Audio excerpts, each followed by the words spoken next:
We are live. Perfect.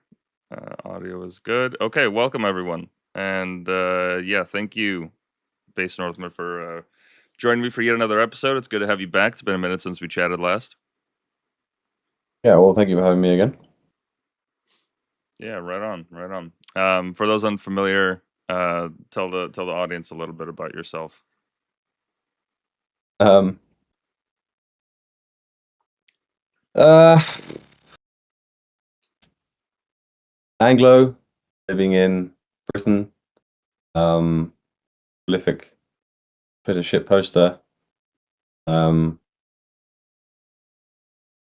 radical centrist, really radical centrist, um,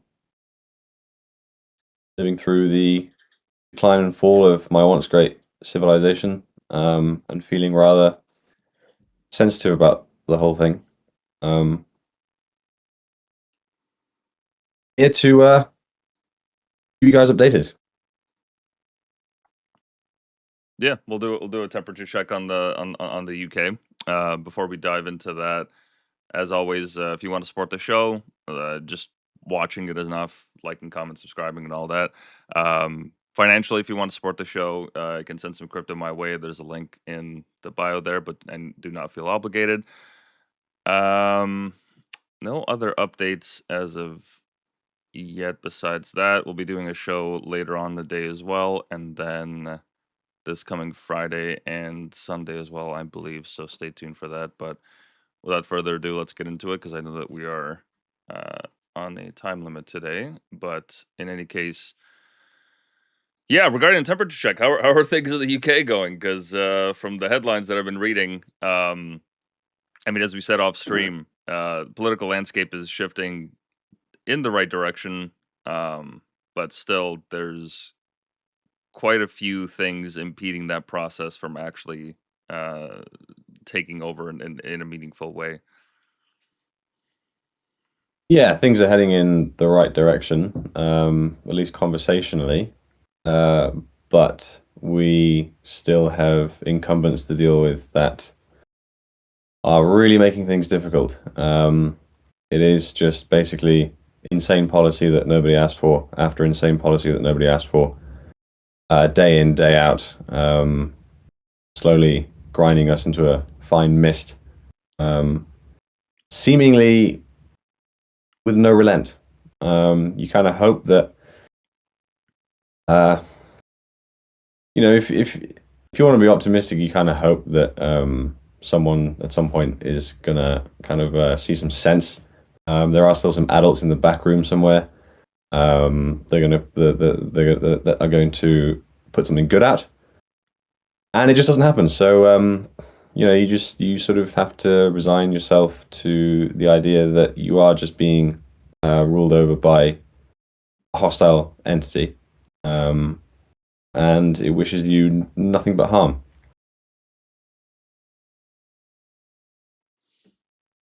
Yeah, because since last time that we talked, it was it was around the time of the summer when the migrant rape gang scandal was not breaking, but the hype of it was sort of at its peak, and since then, um, the story is it's not fallen by the wayside. People are still talking about it. It's still one of the major things that comes up about the UK in conversation. Um, but one of the things that truly shocked me was seeing your parliament vote on an investigation into the matter, and the amount of MPs that voted it down was nothing short of bewildering, I guess is the best word for it. Um, the fact that these people haven't had some form of capital punishment enacted by them, by the populace, is nothing short of incredible. Because that's what they would have done, 100 or so odd years ago. But now I guess it's totally fine because I don't know, diffusion of responsibility or something, I guess.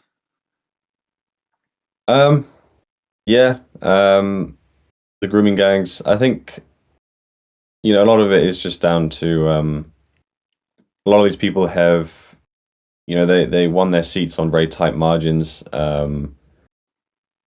what is biting at their sort of career ankles is just essentially precisely the demographic that is represented in these crimes, if only peripherally. Um, and so, you can have someone like Jess Phillips, the minister for safeguarding women and girls, or whatever. Minister for safeguarding, part of the job description is protecting women and girls. So it's sort of her job to identify what is making the vulnerable sort of members of society, uh, what is harming them, and how do we fix that? Obviously, a lot of us could draw some pretty easy conclusions that she doesn't seem to, and seemingly entirely contrary to her remit, she voted against this inquiry, which is literally supposed to be a report into what is happening, what is happening to all of these vulnerable child victims, and how can we solve it? And she voted against it. Is she just a terribly evil person? Probably. But I think the bigger explanation is just that her seat is composed of the people that this inquiry would be investigating, and she knows that, and she knows that if she was to sort of publicly avow it, then she will just definitely lose her seat, and she will anyway. That's kind of the funny paradox of British politics currently, is that if the aim for parties and MPs was to get re-elected, they're not doing anything that ensures that they'll be re-elected. Completely the contrary. They're doing pretty much everything in their power to alienate as many people as quickly as possible. So they're not even really protecting themselves. But I think for the most part, that is the motivation. It's just that we have demographics in this country that are just completely hostile to any accountability towards them. And as soon as you make it known that you're on board with pursuing that accountability, they will just turn on you. Maybe even literally. I mean, MPs have been killed by these people. Jess Phillips herself was doing some campaign speech or whatever. She was like heckled by a bunch of Asians, so to speak, quote unquote. And so I think she knows that on the one hand, her seat is threatened, but also she could be threatened. Like, these people could just find her, because she has a responsibility to conduct surgeries in her constituencies. She has to meet these people face to face and talk to them. If she rallies too hard against these people and says, we should investigate, how to protect these girls and how to pursue the criminals who did these things, she could just be like stabbed to death. And I think they do know that. Mm. Yeah, it reminded me of this meme that a political organization in Canada here has been posting, that essentially visualizes what we're talking about, where once you import enough of a foreign population, they will start voting based on their own cultural or tribal lines, as we saw in, I think was it Minnesota? They had that election with the Somalis, and then started raising their flags. Similar kind of thing here in Canada, where we're now starting to see echoes of it as well. But as you said, you guys actually have a threat of violence where MPs have actually been targeted, and not just by like social media, but I can't remember any specific incidents, but I do remember hearing of like actual attacks on MPs, or people getting stabbed over their opinions. And then there was also that incident recently. This would have been in Australia, where they went to a mosque and were essentially there to say like, "Hey, we're on your side. We support your right to exist," and all that, and just got completely shouted down and alienated, because this is exactly what happens when you play to these tribal politics. Is these people, they don't share your vision for the West. They don't share your vision on, well, just about everything. And at the earliest opportunity, they will make it known, either through threats of physical violence or committing actual acts of violence, that they are not with you, and that they do actively want to destroy the West and set up their own cultural enclaves. Yeah, I think it's basically a universal truth that democracy doesn't function in multicultural societies. It's essentially just, it flies in the face of the entire concept of the whole thing. Basically, everything that you said is that when enough of uh, when a significant number of an alien culture is within your democracy, it's perfectly natural. It's not I'm not necessarily bashing anyone for this. It's completely natural for groups to look out for their own self-interest, and that obviously just manifests. That just manifests in voting patterns. Um, British people can, disagree on how they think the economy should be run, but they all agree that things should be British, broadly speaking. But when you have, entire populations of alien people, um, obviously the best example for the UK and many other places now is just like Muslims, who are, the most tribal and fervent and conservative group, then they're going to disagree on how the economy should be run, but they're also going to disagree on the look and feel and the functioning of your society insofar as how it caters to them as opposed to you. And that's what they've been doing. I mean, we have Muslim MPs and we have like councils that are entirely run by Bangladeshis or whatever, and they pursue the interests of their group, which are generally these interests are generally orthogonal to ours.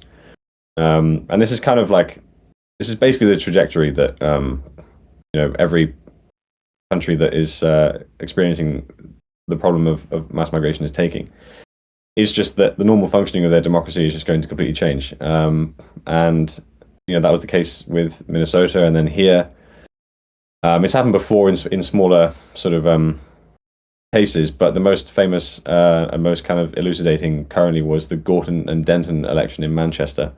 It's very funny. You look at the map of this of these two sort of constituencies, and the ethnic makeup is perfectly split down the middle. One side is mostly white, and one side is mostly foreign. And then you overlay the voting intention map onto there, and it's exactly the same. It's perfectly split down the middle. The white side were pretty much entirely voting for reform, and the foreign side were pretty much entirely voting for the Greens. Obviously, Reform are looking out for the interests of British people generally, in whatever form that takes, and the Greens were the complete opposite. And the Greens ended up winning.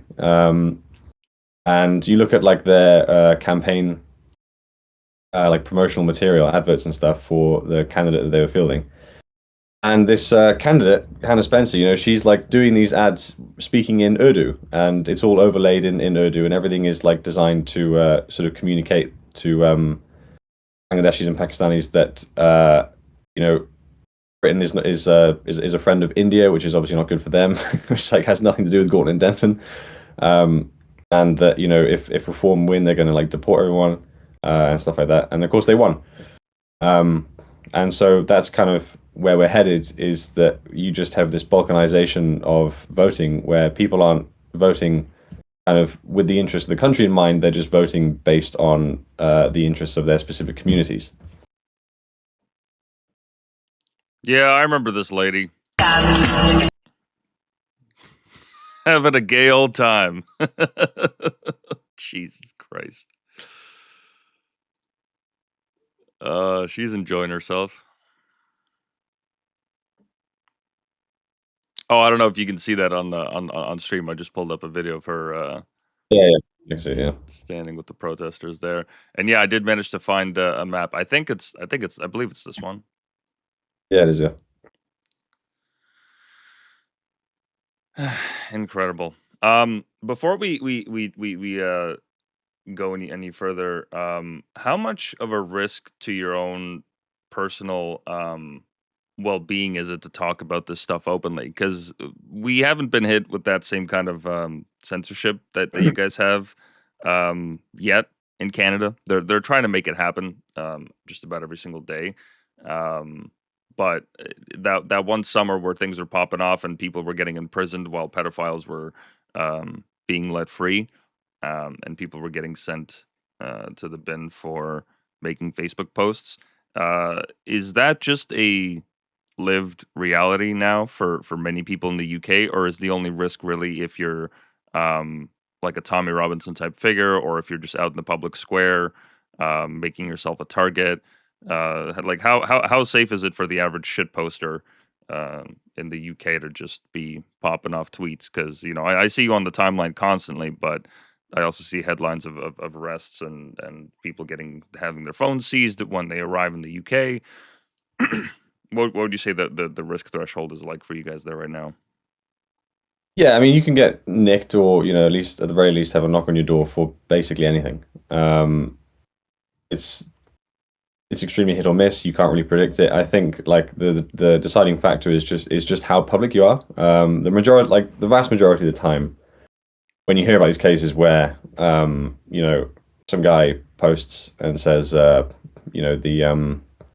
Christianity in this country is under threat, and then like police psychologists turn up at his door and ask him if he's like got anything going on, which did happen. Like these are people who are just posting with their name and their face like on Facebook, and so they are like being as public as you can possibly get. Whereas you don't often hear about this sort of thing happen to like British anon shitposters and stuff, because I guess the police doesn't like CPS and the police broadly.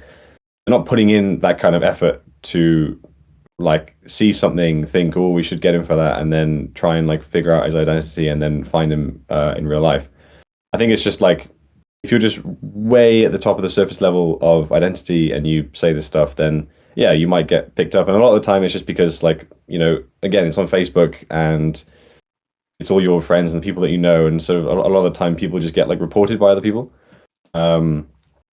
There are, I've read that there are teams that monitor the internet for this sort of stuff. And so, I would guess that a lot of Anons, maybe myself, I don't know, a lot of Anons are sort of being looked at in that way. And in some isolated cases, people who are not anon but like semi or whatever, they've had people turn up at their door. So I think generally, if you're an anon and you put any effort into concealing your identity, you're basically fine.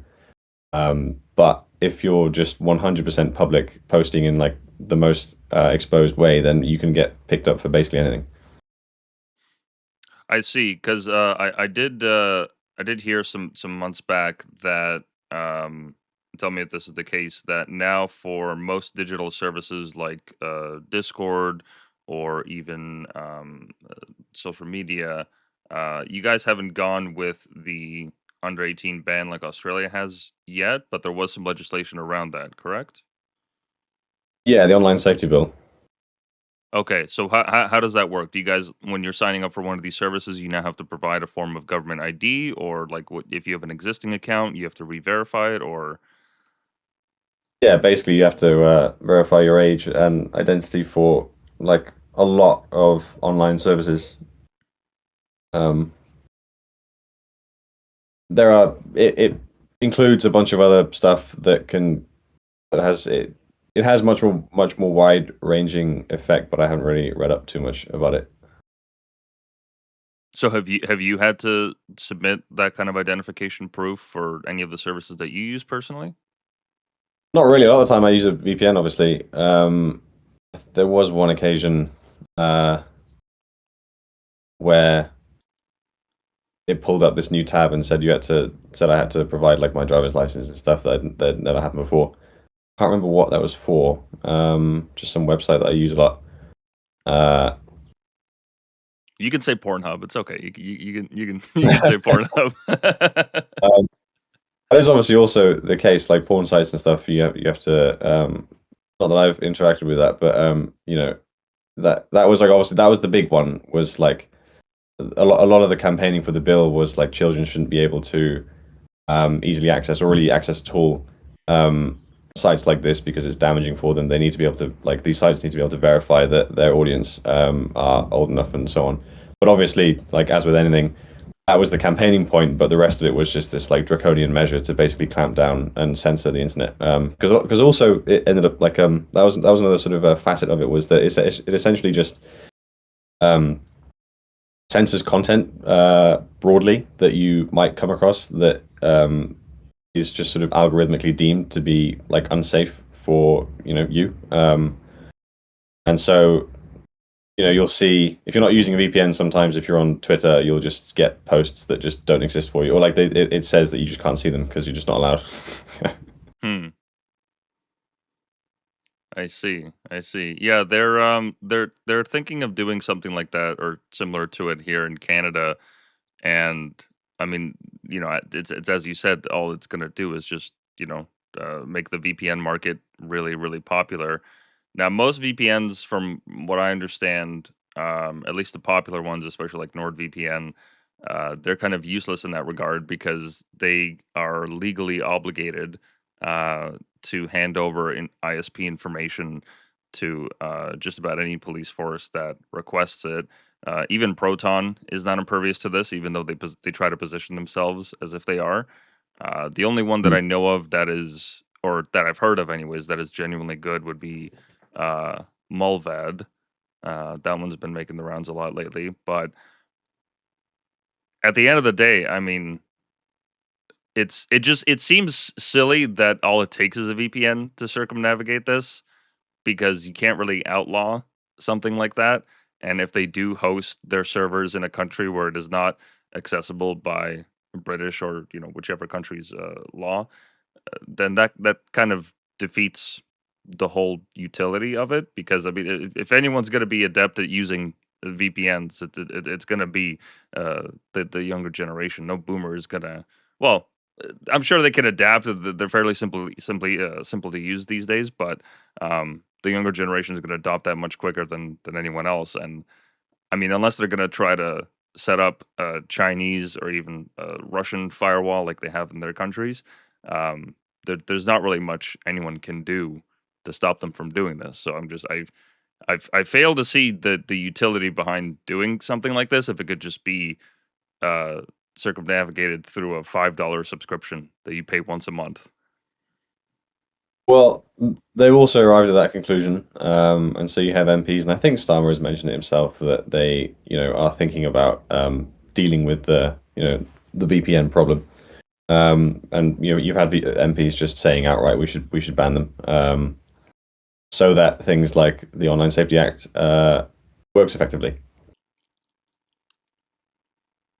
But I mean, how do you ban software like that? That that seems impossible.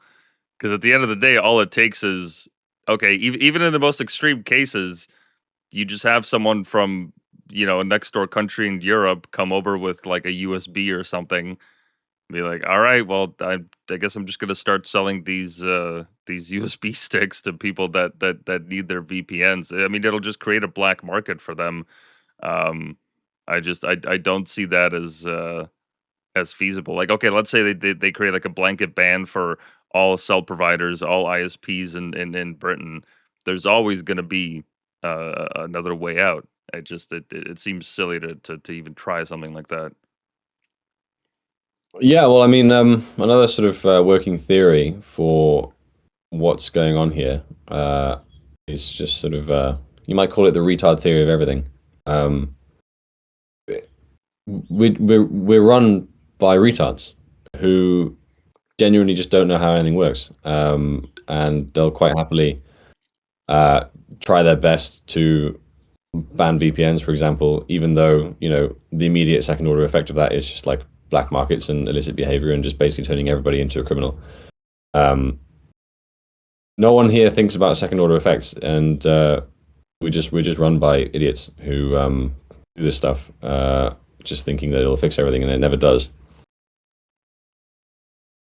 I mean, that's as good enough explanation for me as any. That that does sound about right. Okay, so yeah, for those listening at home, invest in a VPN, in a good one, not just Nord, um, and not Proton either. I'm thinking of making the switch myself because things in Canada. I mean, right now there's a couple bills that are in the parliament that they're debating. One of which is not going to go nearly as hard as the social media ban, but if the Liberals get their majority, which they very well could, and it's really only a matter of time, they're probably going to start shoving a lot of this stuff down our throats soon enough. So, yeah, it pays to be prepared for stuff like this because you never know. Yeah. You think it's ever going to happen to you, but it looks like it's only a matter of time. Pretty much. Okay, right on. So, another thing that I wanted to talk about was the complete, I mean, just utter blowback that the government received for that game that they developed, that they spent God knows how much money on, and essentially helped create a new symbol of resistance for the right in Britain. Amelia, our beloved. What the fuck was that all about, man? Like, what? Why would they think that that was a good idea? Like, did they not have any young interns thinking, hey, maybe the chick with the colored hair and what she had a piercing as well, I think. Like maybe she'll Yeah. actually be the edgy and cool one. Is it all just like boomers in the room? Was nobody like workshop that to anybody younger than I don't know 40? Yeah, I mean, this stuff is like for people who believe in the status quo, they believe in it religiously, and the idea that anyone could even remotely be critical or wary of the things that are happening is like so beyond the pale for them that it is tantamount to extremism, which was the point of the game. And there's a great this TV show recently, kind of a similar thing. The Capture, never seen it, never heard of it. It's a BBC television program, so it's entirely government funded. Whereas this game was like a sort of like an indie development, but it was funded by some councils, and the whole point of it was to put it in schools. Um, where in this Capture series, the guy who is like a white Brit extremist terrorist is making like freedom of information requests to question immigration. Mm. And these police women are investigating him, and it's like they're talking about his freedom of information requests in hushed tones, because it's so extreme. And he's questioning immigration, and then it like cuts. It shows his FOIs, and then it cuts to a shot of him pointing a sniper at a dingy migrant baby child's head. Um, so you have to think that like if this stuff makes it from ideation to like all the way down to production, then essentially you're just dealing with like the entire scope of these things, these councils, these production entities, whatever, is just filled with people who genuinely think that like saying immigration might be a little bit too high is literally terrorism. And so yeah, this game Pathways um, was just basically this like educational, really like shittily put together RPG, educational RPG sort of thing, or multiple choice thing, where you are Charlie, a university student, and you're curious. You don't really think anything either way, but you're curious, and you constantly have these sort of external things. So then you have Amelia, who represents essentially the antagonist, and she is questioning immigration and government policy and the things that are going wrong, publicly. So you're like in a university class with her, and she's like putting a hand up and saying, don't we think there's too many of them or whatever, or don't we think that the government's immigration policy is really bad or whatever. And the more you agree with her, the more your extremism level goes up. And eventually, one of the outcomes is that she basically invites you to a protest. Really terrible, I know. She invites you to a protest, and it's like a sort of Britain first, just like England for the English type of thing. And you sort of share a tender moment together. But of course, the flip side is rejecting that. And if the more that you adhere to like the regime status quo, that everything is going well, that we're a diverse multicultural society, and that immigration is very good, the more you avoid radical extremism, and you reach the sort of best outcome, which I can't remember what is. I don't think anyone really cared about that. But of course, yeah, that just it really just sort of illustrates the total tone blindness of essentially the regime running everything. They think that if you give an attractive alt girl, like not certainly not, well, just like sensible right wing opinions and make her question things, you're going to somehow find that repulsive and extreme, um, and be like hostile to identifying with it. It's very strange. Yeah, and the beautiful thing is that she's now become a symbol Exactly. of the right, and I'm not seeing like as much hype about it these days as I did when obviously when it came out, but I guarantee you that like this coming summer, the whether it's cosplayers or people with just like with posters or AI art or what have you, it's gonna see a resurgence in the protest movement because um, Yeah. it's become so easy to generate that kind of content. I mean, this video that I just played, this is obviously not like the original game. This is made by somebody like decided to animate what the actual good ending would be like for the migrants to go home and for Britain first to actually have a popular uprising in the UK. Like as you see here, like all the everyone go back on their Those planes with actions. their designated countries. Um, and then at the end, he ends up marrying her. Just amazing. I mean, you really I mean they handed the people a win, which once again comes from as you said their fundamental. I mean, just absolute like to the core misunderstanding of not only how this messaging works, but what the actual feelings are of the average Briton. And I don't mean like first generation immigrant. I mean like people that have been here for generations or that have had family here or in the country for all these years. Um, that it's just so on the nose that they made themselves such an easy target. And of course, it's not just the people in the UK that reacted to this. It was all over the world that people were posting this. I mean, I was just scrolling by. Somebody made a poster in complete like Japanese as well. Let me see if I can find it. Yeah, like they made her into an anime character. I think that's Japanese, or is it South Korean? I can't tell. I assume it's Japanese. I feel like that might be Chinese actually.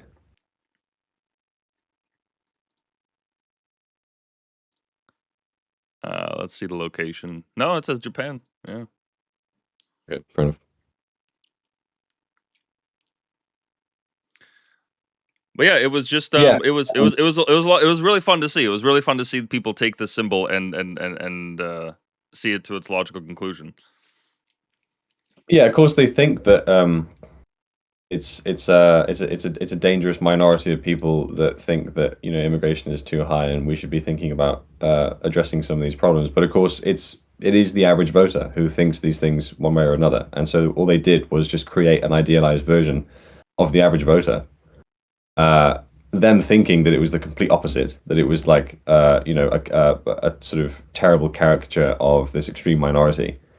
And so, of course, that's going to become an extremely popular counter symbol because it is just an illustration of the average person and what their concerns are. Of course, represented as an attractive girl, and so like you couldn't have gone any more wrong than that. Yeah, she could fix me. I can't fix her, but she can fix me. Yeah, the regime lives in it's a sort of commonly referred to thing, the Westminster bubble, at least that at least in Westminster there is just an information bubble where all of the decision makers, the prime minister, MPs, and stuff, they just live in their own parallel universe, which obviously helps to explain all these decisions because they think that they're addressing problems and they think that they are reasoning correctly, but they're reasoning within this bubble that is completely cut off from the rest of the country. It's totally isolated, and it's like a complete bizarro world of of the state of things. But of course, this is similar for as I say, this is just like an indie development that was funded by some council, the East Riding Council, I think. And so you can kind of tell that it's not just Westminster. It's just like you just have these political pockets all over the country where people are producing these things, regime propaganda essentially, and they just They have no understanding of how anything works or the nature of the country whatsoever. Yeah, and there's been some glorious memes that have been made as a result. There was a someone made a like a 2D Mortal Kombat game where you play as Amelia and you fight like Muslims and stuff. Yeah, I did. I think this might just be the title card for it, but I think this might be it. I don't know if they provided a link for it, or maybe this is just the original. I honestly don't know, but I wouldn't be surprised if someone actually did make a game out of it. I mean, it's just that there's so many layers to it. There's so many ways that this could actually be used. Um, which yeah, like you said, their own the bubble that they live in will actually be their downfall soon enough. Um, Yeah. it's kind of like a similar thing here in Canada. Not to do with migration, but recently they during questioning period, one of the MPs on the ruling party side basically said that part of the reason why we have this housing crisis in Canada is because of the war in Iran, um, Mm. which I don't even know how you could like even stretch that argument to make sense. But these people, they mouth off and they think that eventually it'll make sense. They'll get to a point somewhere. But it could not be further from the truth, and it just shows a glaring image of what they actually think of the people. And like they think we're so stupid that we're actually going to fall for that, which is, I mean, I can't help but feel just like so disrespected by that. It's like really, you think Yeah. so little of me and my fellow citizens that like we're gonna buy this shit? Like we're actually gonna like you think that we're actually gonna go for it? I don't know. It's that level of disconnect where I'm like, I can't even fathom the kind of logical leaps that you would have to do to make sense of something like this. Or like in the case of Britain, I remember there was a vote in Parliament where people were actually defending the right of Pakistanis and Southeast Asians to marry their cousins as a cultural Yeah. tradition. Which when I saw that, I was just beside myself. I couldn't believe it. I was like, how is it any of this defensible? Has he not seen the rat people of Pakistan? Has nobody seen? I mean, you're aware of it, right? I'm sure you've seen the videos. Oh yeah, I mean we know at least like statistically speaking, Pakistani offspring account for some like overwhelming percentage of like an persistent NHS treatment due to genetic deformities and things. We know that it's not good. We know that, but you have going back to my point that once you have once these communities become large enough, they will begin naturally exercising their ability to look out for their own interests. And it was just you have these communities of people. They marry their cousins. They are a tremendous burden on the NHS because of that. And then you have their MPs who represent them, and they have no interest in discussing factual reality or statistics or anything. All they're going to say is it's part of our culture. Some cursory platitudes about why it's actually a good thing, like social cohesion among them and stuff like that. And therefore, it shouldn't be banned because that was the conversation: was should we? It was the thing tabled in Parliament: should we ban first cousin marriage? Hmm. Um, and of course, it was just all of the token demographic MPs who were saying no, of course we shouldn't. And now you even have the NHS actually has like released guidance saying that cousin marriage is actually a good thing for all the reasons, as I say, like Wow. kinship and stuff like that. Even though the NHS itself, as an organization, knows that it isn't because they have to deal with them medically. But of course, it's also run by and accounting for the interests of people who run it and communities that use it and stuff. And so they released guidance just saying actually cousin marriage is a good thing. It's not a problem, which is just like really like really weird. Well, why go across the street when you can go across the hall? That's just it only Yeah, makes sense. that's what they say. All right. Well, just to shift gears a little, I heard that with the Restore Britain party that one of my concerns, and this is true for the case in Canada as well, is that some of the sentiment on the right, it doesn't go far enough, and I think that it is in some ways controlled opposition.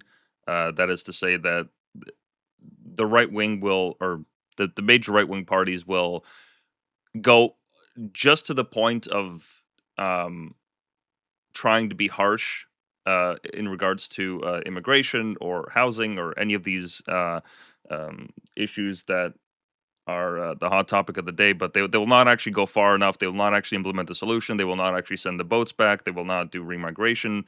And from what I heard, that Farage actually kicked out Rupert Lowe from the Reform Party because of his position on remigration. And so when I first heard that, it made me realize, like, oh, okay, well, the Farage, like they might enact some policies and they might um, appease some of the demands of the people, but they're not actually going to do the work that needs to be done or go as hard as they need to.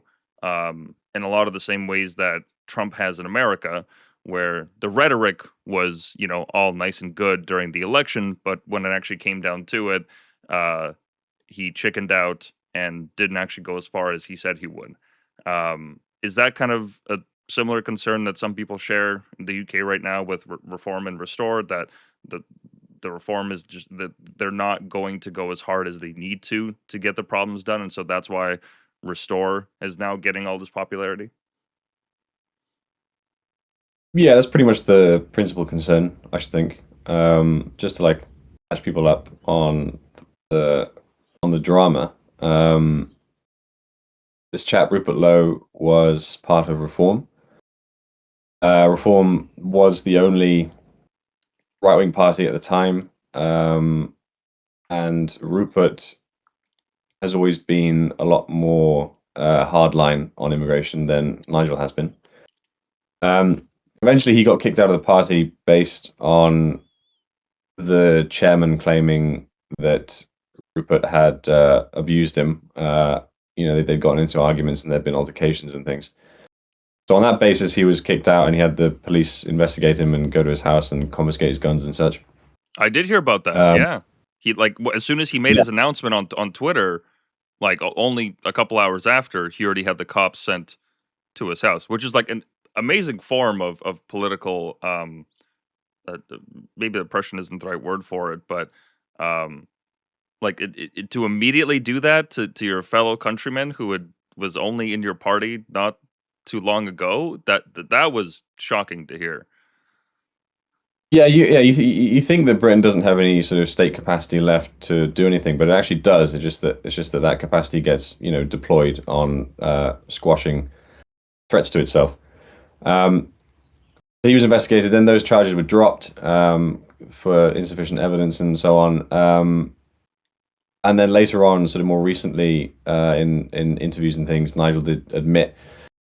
Um, I mean, he literally said that once Rupert started talking about mass deportations and getting rid of a lot of people, the keyword mass deportations, Nigel did say pretty much verbatim, "That's when I knew that I need to get rid of him." Um, so that's always been the contention between the two, seemingly. And so Rupert went on to create this political pressure group, Restore, which kind of was essentially marketed itself. It was a kind of a research platform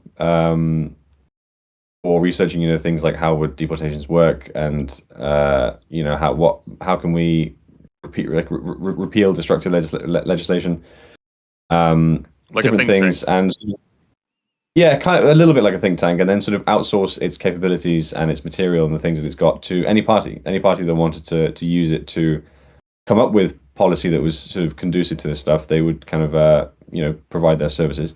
Mm. That then got transformed into a party recently, and so going back to reform. Essentially, I think the principal concern is pretty much that they won't do enough. People understand that reform will have a Herculean task ahead of them. They need to, yes, get rid of a lot of people, but they also need to deal with the bureaucratic hive mind that creates all these problems anyway, and they have to basically destroy it. Total reform of the civil service, and just Westminster broadly, they have to just, I mean, in my opinion, they need to just basically gut the civil service, fire thousands of people, and just completely turn it over, because it is kind of from that hive mind that all of these just insane policies and all of the power of the prime minister is limited. Um, will they do that? That is the question, because reform markets itself as these sort of outsiders and these revolutionaries, but they're not really. I mean, Nigel, he's always been sort of superficially a dissident. He's been, consistent, consistent on a lot of things. Immigration, for example. But at the end of the day, he is a career politician, and I think that the threat there is that, okay, you need to butt heads with and destroy the thing that has given you your livelihood. Do you have the will to do that? I don't know. And of course, when we see reform accepting all these defections from the Tories and essentially filling their ranks with the Tories, then, you know, sort of a ship of Theseus, it's like, okay, once reform just becomes, once like everybody is a Tory, is reform just the Tories? That's kind of the concern. Will reform basically just be Tories 2.0? And then, of course, the question is, okay, if that's maybe the concern, then do Restore represent the real alternative? Because they appear more hardline about things like immigration. Although it does seem like the jury's sort of out on that. But as I say, superficially on the surface, that does seem to be the case. Rupert seems to communicate these things much more clearly, much more starkly. Is that better? And yeah, that's kind of the question. Yeah, that is the concern I think that people have. Yeah, because one of the things that some people have pointed out, because this similar dynamic is already played out in the U.S., and it's a lesson that should be learned by the entire, well, any Western country that's dealing with these issues, which is really the majority of them. That Trump was given a mandate from heaven in a lot of ways. I mean, Yeah. the guy was not only made out to be a pariah for his first term, completely kneecapped by the deep state, and also his own actions with the kind of choices that he made regarding the personnel he put around him. Um, but then to come back for his third election, get shot at twice, tried to get his name. Well, he didn't, but states tried to get his name off the ballot to disqualify people from even voting for him. I mean, the political machine of the United States was against him completely in 2016, but in some ways even more so in 2024. And he had all the reasons, all the justifications to go even harder than he did in 2016, to actually to get the job done, and not just because of all the things that I've mentioned, but also because of his rhetoric and the kind of things that he was talking about. I mean, just openly on the world stage saying they're eating the dogs, they're eating the cats. Like, I mean, this was like going back to OG Trump in some ways. And yet he's completely chickened out on that front, which has been a lesson for us all, and some people caught on to it earlier than others. Um, But the good thing with his failure is that it leaves the door open for the person to come after. And so the reason that I bring this up is because I think, okay, so if Farage actually does manage to at least get the ball rolling on some of these issues that we're talking about here, um, if he doesn't go far enough, the people will be even more disillusioned because they thought, okay, here's our guy. or somebody that will at least try to be our guy. But if he doesn't go far enough, the people will, you know, be thrown even further into, okay, we're not at the point where we need to burn it all down, but we need to clean house even more so than Farage did. So in some ways, it could be good that he doesn't go as far as he should, because then it just leaves the door open for the next person to come in and say, okay, no, we are actually going to get these people. We're going to turn around. We're going to turn the boats around. We're gonna pop the dinghies. We're gonna make sure that we deport everyone. The concern there obviously is, okay, are we gonna get, you know I don't want to invoke Hitler in this conversation, but like he's really the only other person that historically has done as anything as extreme as that. But it's gonna be like on the edge of a Hitler-esque type figure, um, and people are certainly going to draw parallels to it. But it is going to open up that opportunity for someone to actually come in and say, no, we're actually going to get the job done, and here's how we're going to do it. Yeah, there is definitely a sort of an accelerationist angle to the situation in Britain that some people subscribe to, which is kind of general consensus now is that the next general election is basically our last chance. Last chance at solving, quote unquote, the problem in via just, peaceful political democratic means. And I think the mechanism by which that no longer becomes possible is just essentially if, assuming Reform win, if they do become Tories 2.0, they completely let everyone down and they just allow the status quo as it currently is to continue or even accelerate, then these problems like migrant communities growing become insurmountable and democracy becomes essentially irrelevant because we have just total balkanization. No one is voting in the interests of the country. Everybody's voting for their specific ethnic interests. Of course, British people are on track to become the minority in about a couple of generations, about at around 2050.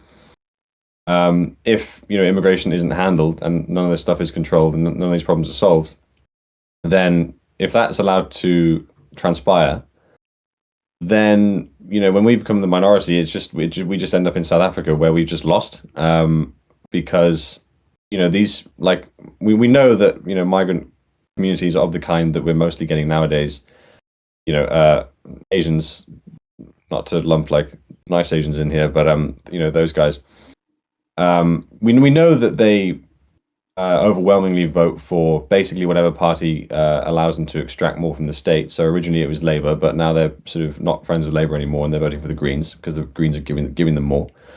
And so it just seems like a pretty simple extrapolation in my head, where okay, we become the minority, they're the majority. What do they vote for? They vote for extracting from the state, and so we just end up in this chronic downward spiral where every election season is just how do we get more free stuff until there's nothing left. I think that's kind of just like the route that it takes. So, yeah, the next guys, whether that's reform or restore, they have this task where if they fail, we just are looking at a landscape that Britain hasn't seen in hundreds of years. People talk about civil war and things, and it's just like people are so angry. They're so angry. They're so frustrated. You see that in voting. Everybody is voting for reform. Everybody in England, anyway. They're doing that because they are exhausted with how consistently they've been let down on everything. But for the most part, I think what people are most angry about is immigration. Reform are giving them a way out, and if they betray that trust, I just think people are going to be too angry. They're just going to have done. They're going to have fallen for it again, the last time. And what that looks like, who knows? But that is essentially what we have ahead of us, and it's like a similar thing in America. It seems like where people are sort of talking about this idea that if everybody's gotten so extreme now that if Trump doesn't do everything that he needs to do, and the Democrats win the next election, the Democrats are just going to like prosecute everybody that they think is a threat, which is just like the Republicans and anyone right wing and stuff, and just turn it into a complete hellhole. Maybe. I sort of glossed over the whole point that I was going to make earlier, which was I do ramble a lot. Sorry. No, by all means. This accelerationist idea, which is like the three routes that reform or basically the next government can take is um, a they fix everything and they just do everything they're supposed to do. Amazing, great. That's ideal outcome. Um, B they which seems very realistic, and I think a lot of people are sort of scared of, is that they fix some things on the margins. So they conduct some policy reform, which is good.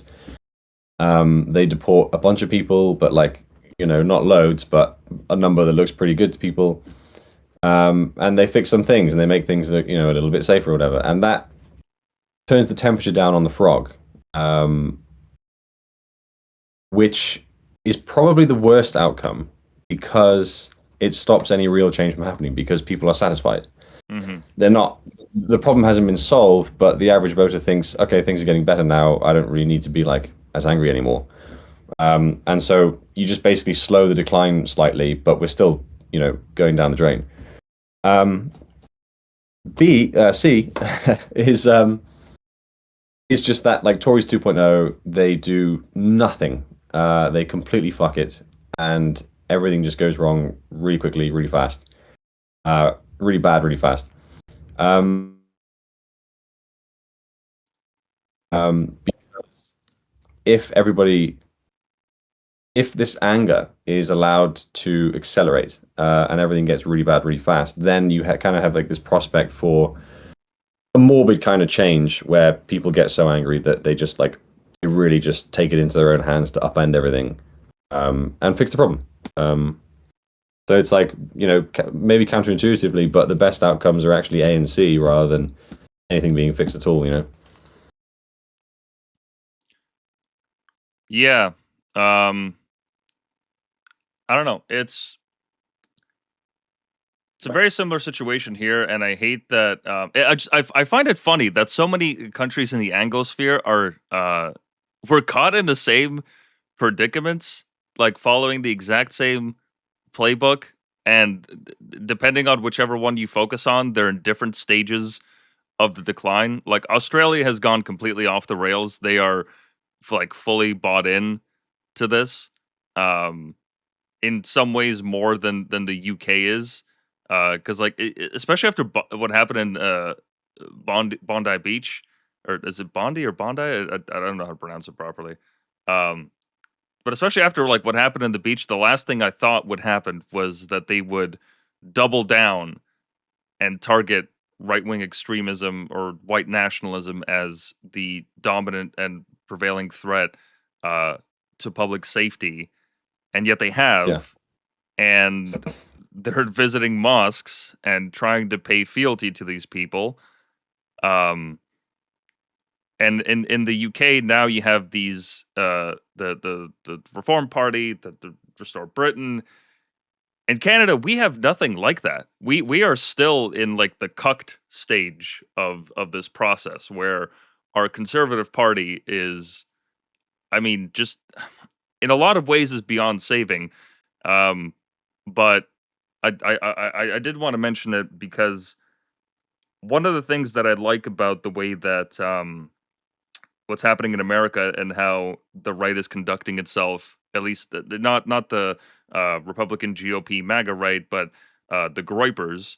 Um, One of the things that I've liked about their approach to this issue, as Nick Fuentes has said, is that at least in their circumstances, finding a new party, the amount of money it would take, the amount of political capital it would take, it's much too immense. So you are much better off actually just infiltrating the halls of power, of inserting yourself into positions of influence, of subverting the direction that it's going into, and then eventually it will hit a critical mass where you will have enough people in the right places to be able to be like, okay, now we're actually going to solve the problem.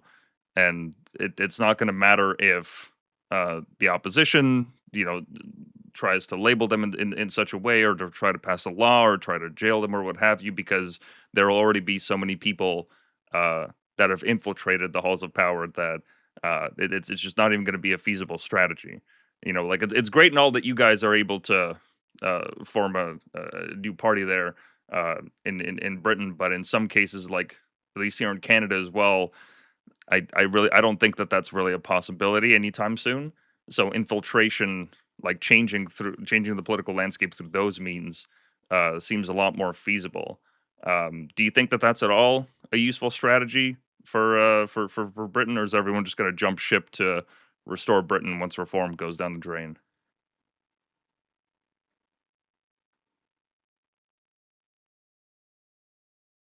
I think in general it's a good point.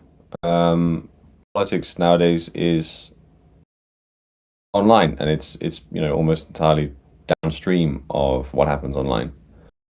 I remember seeing someone say, might have even been Nick Land, I can't remember, but like whoever cracks the synthesis of politics and streaming will, be extremely powerful over the coming years. Um, so, how much you can influence, the Overton window and the national conversation and policies that find their way to the fore just by generating these conversations and just using like memes and things on the internet. Um, I think that is definitely like how things are progressing. That's sort of basically the future of politics, more or less. Which of course means that you're democratizing the ability to influence politics to basically anyone, because everyone's online, everyone's got a phone, everyone can do this stuff. Um, yeah, I mean, I think it's a good point.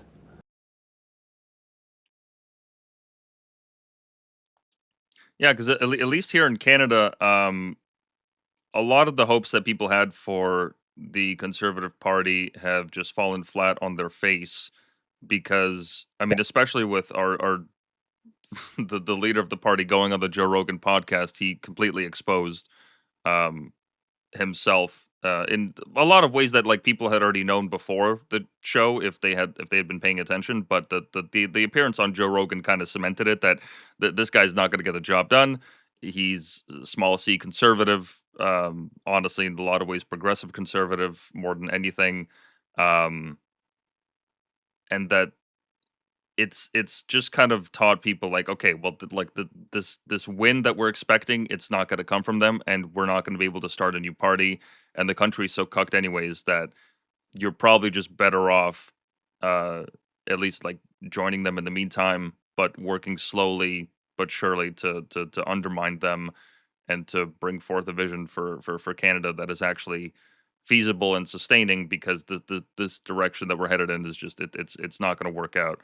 Um, I mean, the fact that you guys even have somebody in a position of political influence talking about these things openly, here in our country, it's just that you would be barred from national television for saying these things. Um, I mean, just the way that they treated a lot of the protesters during the Freedom Convoy, it kind of just speaks volumes as to how difficult the road is ahead for that kind of movement here in Canada. But I'm glad to see that in Britain, it's taking hold, that people are um, waking up and trying to garner influence for this movement.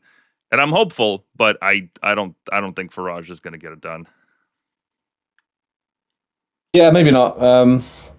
I think to some extent there is an argument to be made that the reason that reform aren't being so um, satisfactory in their communications is just because they're playing the game of politics. Like they can't just reveal all their cards and just be like, yeah, we're going to do this, this, and this on day one, because they're still at the behest of the machine that they don't run yet, and they still have to like play the game of media and things and make sure that the media isn't like completely obliterating them, and is still comfortable with like giving them some airtime.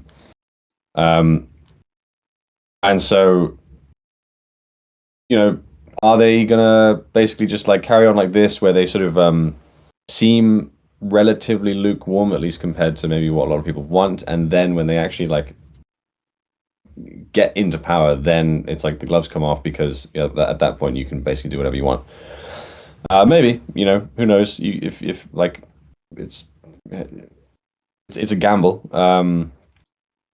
But yeah, I mean, we'll see what happens.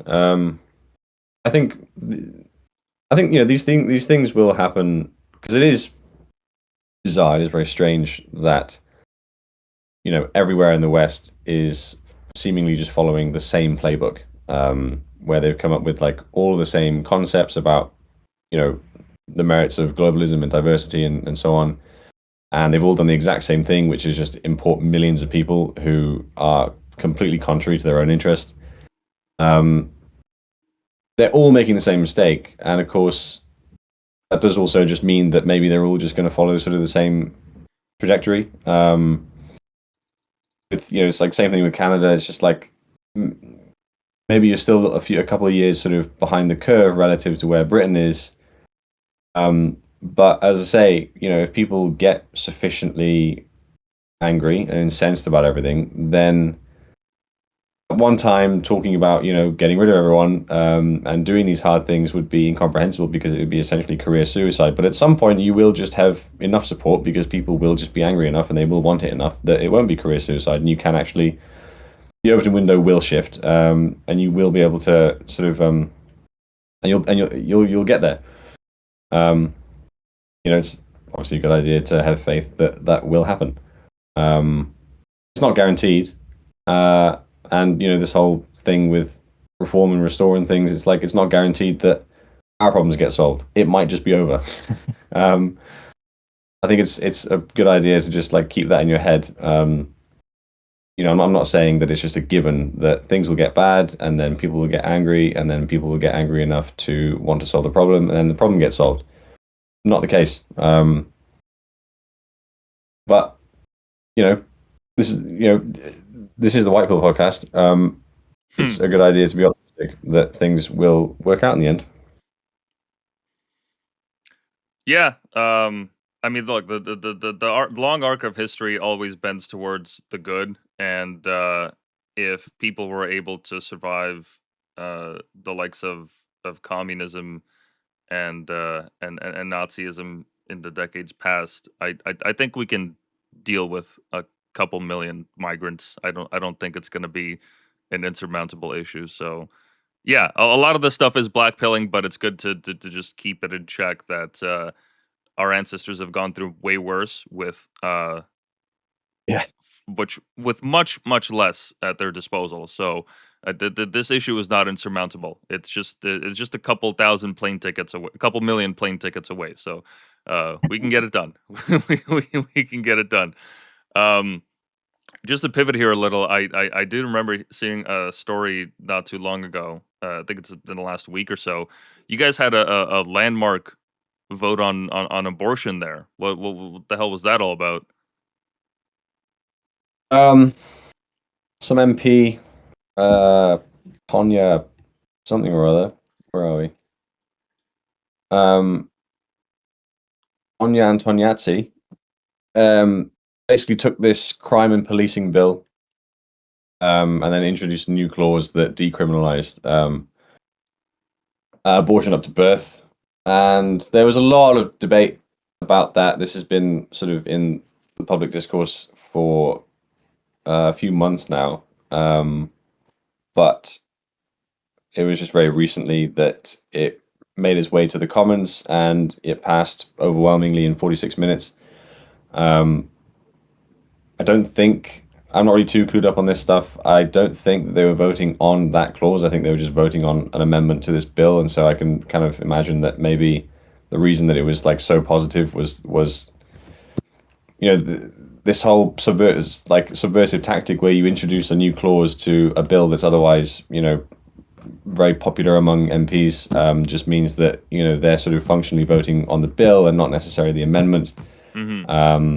I don't know. I'm not really sure, but either way, this thing passed, and I think it's still being. I think it's still in the Lords. I don't know. I don't think it's actually happened yet. But it's halfway there, and yeah, essentially decriminalizing abortion up to birth, which is just bonkers. And again, this is just something that nobody asked for. Labour didn't campaign on it. No one's heard of this until now. I just don't really know where, like, I don't have really any strong opinions on abortion. Like, I'm not really, as I say, I'm a radical centrist. I'm radical about like one or two things, but otherwise, I don't really care that much. And when it comes to abortion, as I say, like no strong opinions, but it's just like clearly this is just not right. This is just like the wrong thing to do. And I just don't know. It's just hard to say where this has come from and like what the motivation here is, because it just seems like so cartoonishly bad.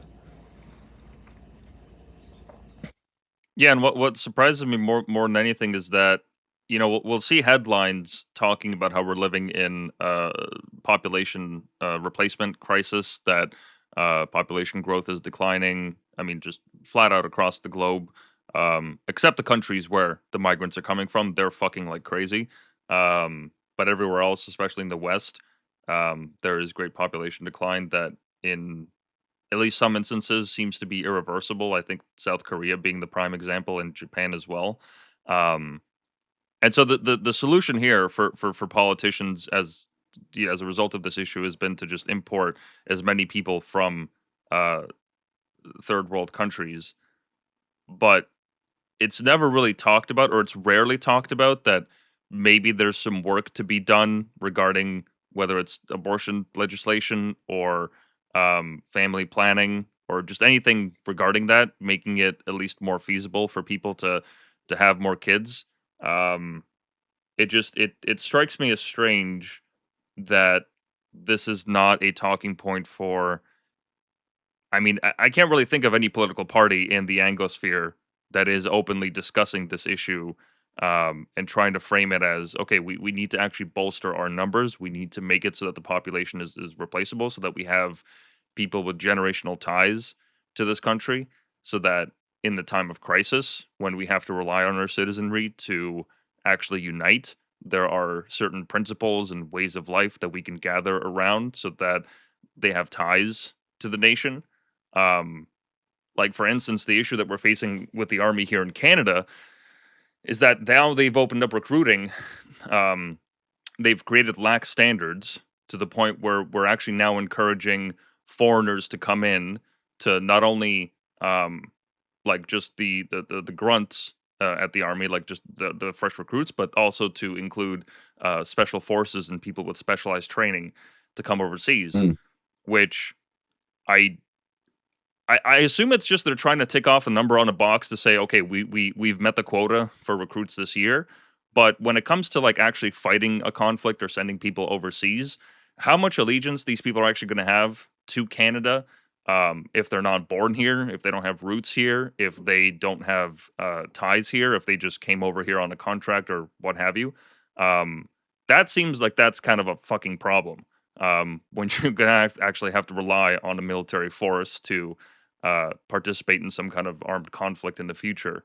Um, so to just to tie it all back to the population replacement thing, these policies regarding abortion, it just seems so extremely counterintuitive to solving this problem.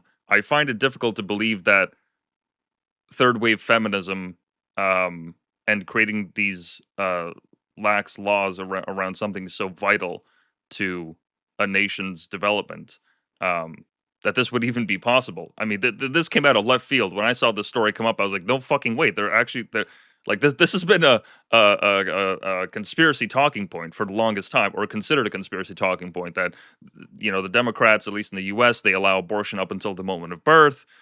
People were denying it. The different states have different opinions on it. Um, but the UK, at least in Britain, is straight out just had a vote on it that makes it legal, which it's kind of fallen under the radar because nobody's really talking about it anymore. At least I don't see it on my feed. Um, but this seems like it should be a bigger issue than it actually is.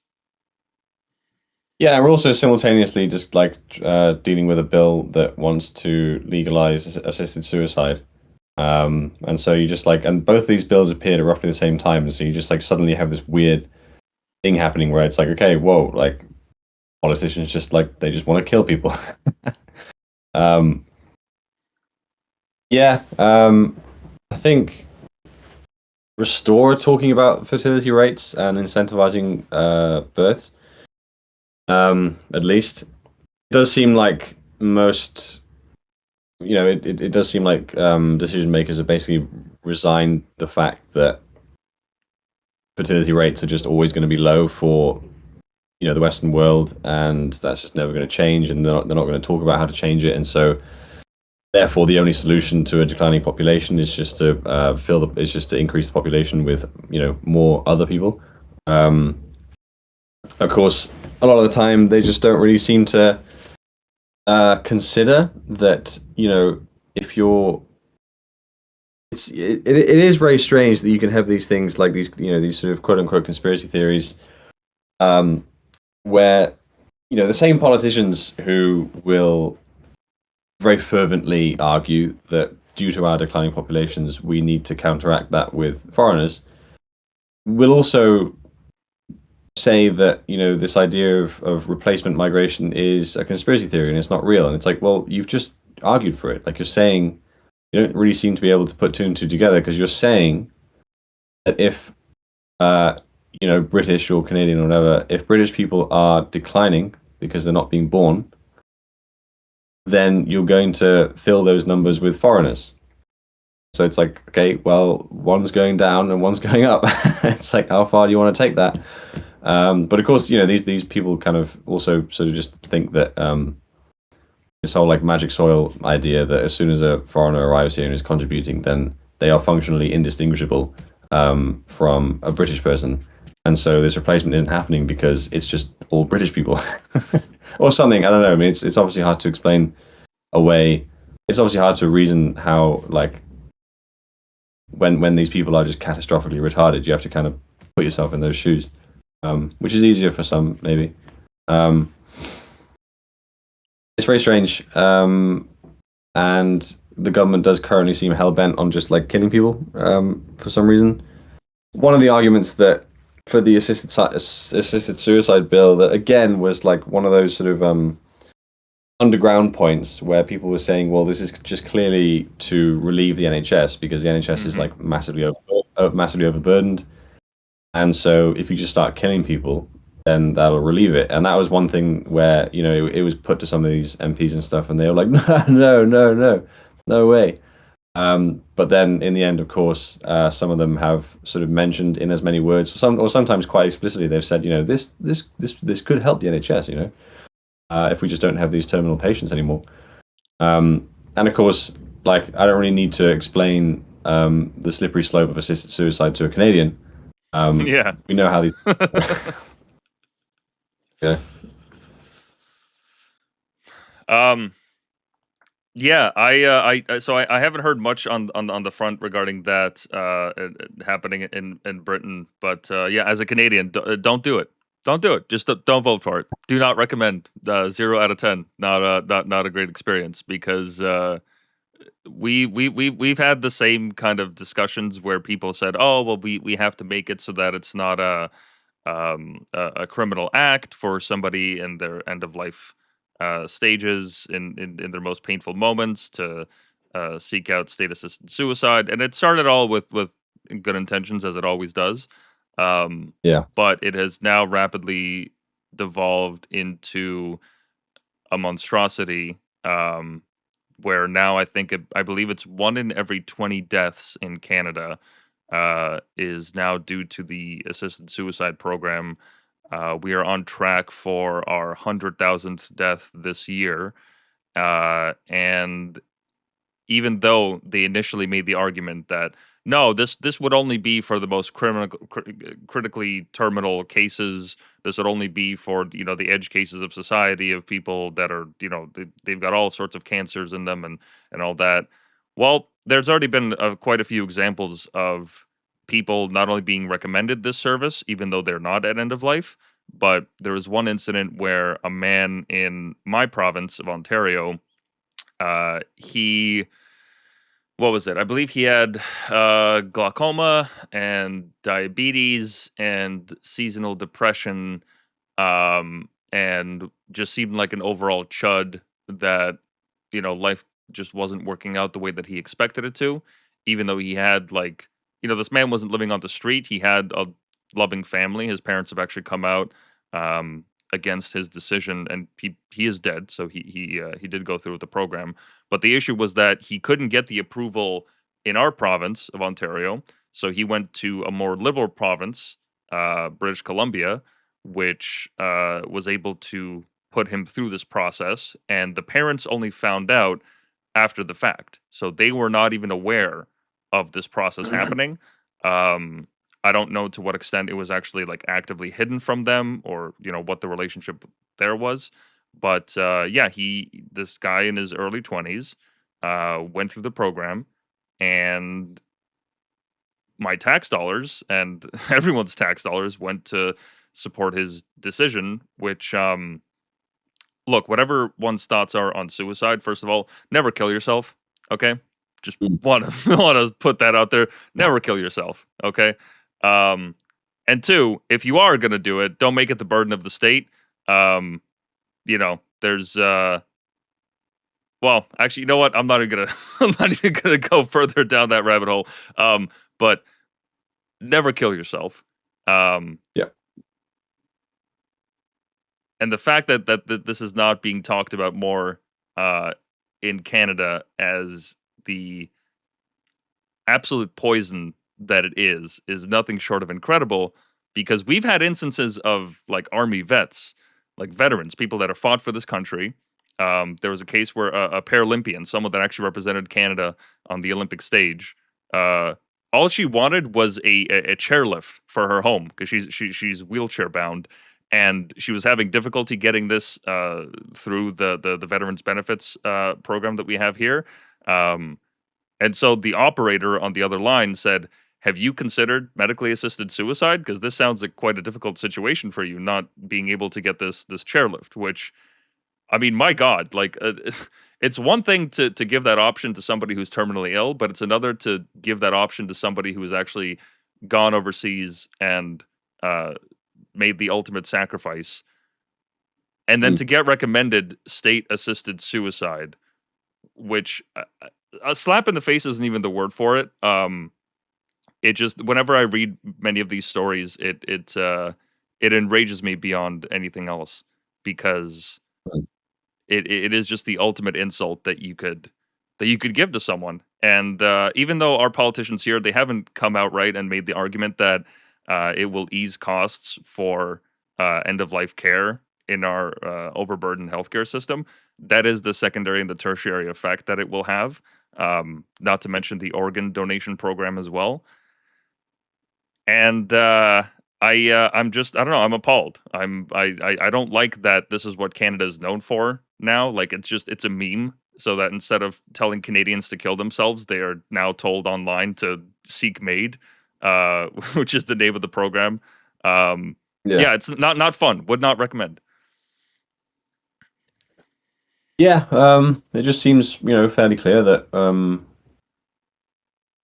these governments and these people just want to get rid of you one way or another. It's like kind of maybe like you were talking earlier about the link between abortion and the military, and the dwindling ranks of Canadians in the military that are being filled with just foreigners. And it's like, well, you the one thing you need in an army is a coherent, strong sense of identity, and that's the one thing that all of these governments are trying their hardest to destroy. And so it's a lot easier to just fill the ranks with foreigners who have nothing to do with your country than to try and instill a coherent sense of pride and identity in the natives such that they are willing to make that sacrifice and fight for it. Um, and if they can just kill you, then they will. It's terrible, really.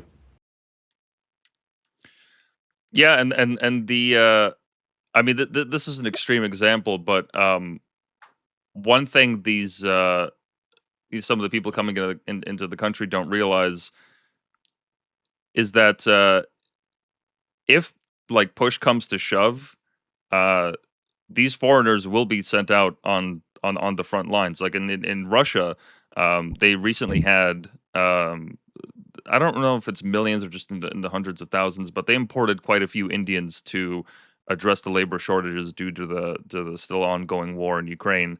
Um, Unbeknownst to them, when they came over, they thought that they were just going to be, doing like street sweeper work or food delivery or what have you. Um, but like a bunch of them have actually been sent to the front lines, which which is interesting because I don't know how I don't know how that's gonna work. How the Russian troops are gonna integrate with the Indians, because from what I remember, um, having spent some time in Russia with family and whatnot, they're not particularly fond of anybody that is not white.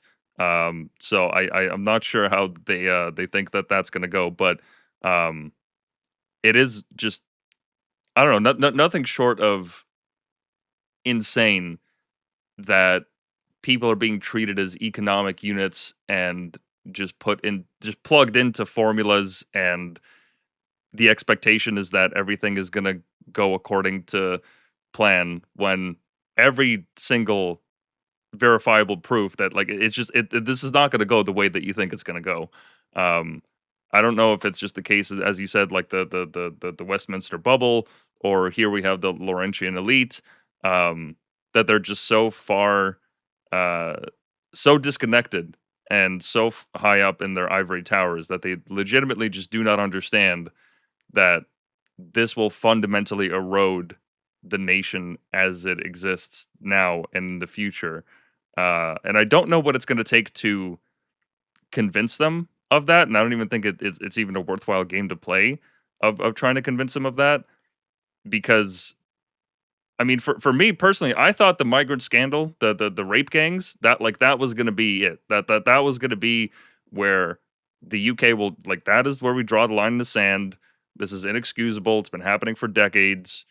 We're going to start to see popular uprisings and people taking to the streets, but even that has been uh, tempered down, and people have just kind of accepted it as the norm, which is nothing short of concerning, to say the least. But yeah, I'm curious to see where like the actual straw to break the camel's back will be, because for me personally, it was just interacting with enough of these migrants and new immigrants that like helped radicalize me, because I realized, oh, like this is not the immigration issue. It's not just like a numbers game. It's not just like, a matter of paying attention to headlines. This is actually affecting my life and the lives of those around me, and I need to adjust myself and my political stance accordingly. Otherwise, my country is going to get wiped out. But I guess for some people, they haven't met that threshold yet. Maybe it's just because they keep sitting in their houses that they bought for a hay penny back in the 70s. They just like the boomer class just doesn't give a shit. Um, but it's just it's crazy to see the amount of willful ignorance that exists around these kind of issues. I mean, the state sanctioned suicide in Britain. That's I didn't think that Maid and Canada's influence would spread out that far. But that's yeah, I don't know. I hate to keep saying that it's crazy, but I have no other words.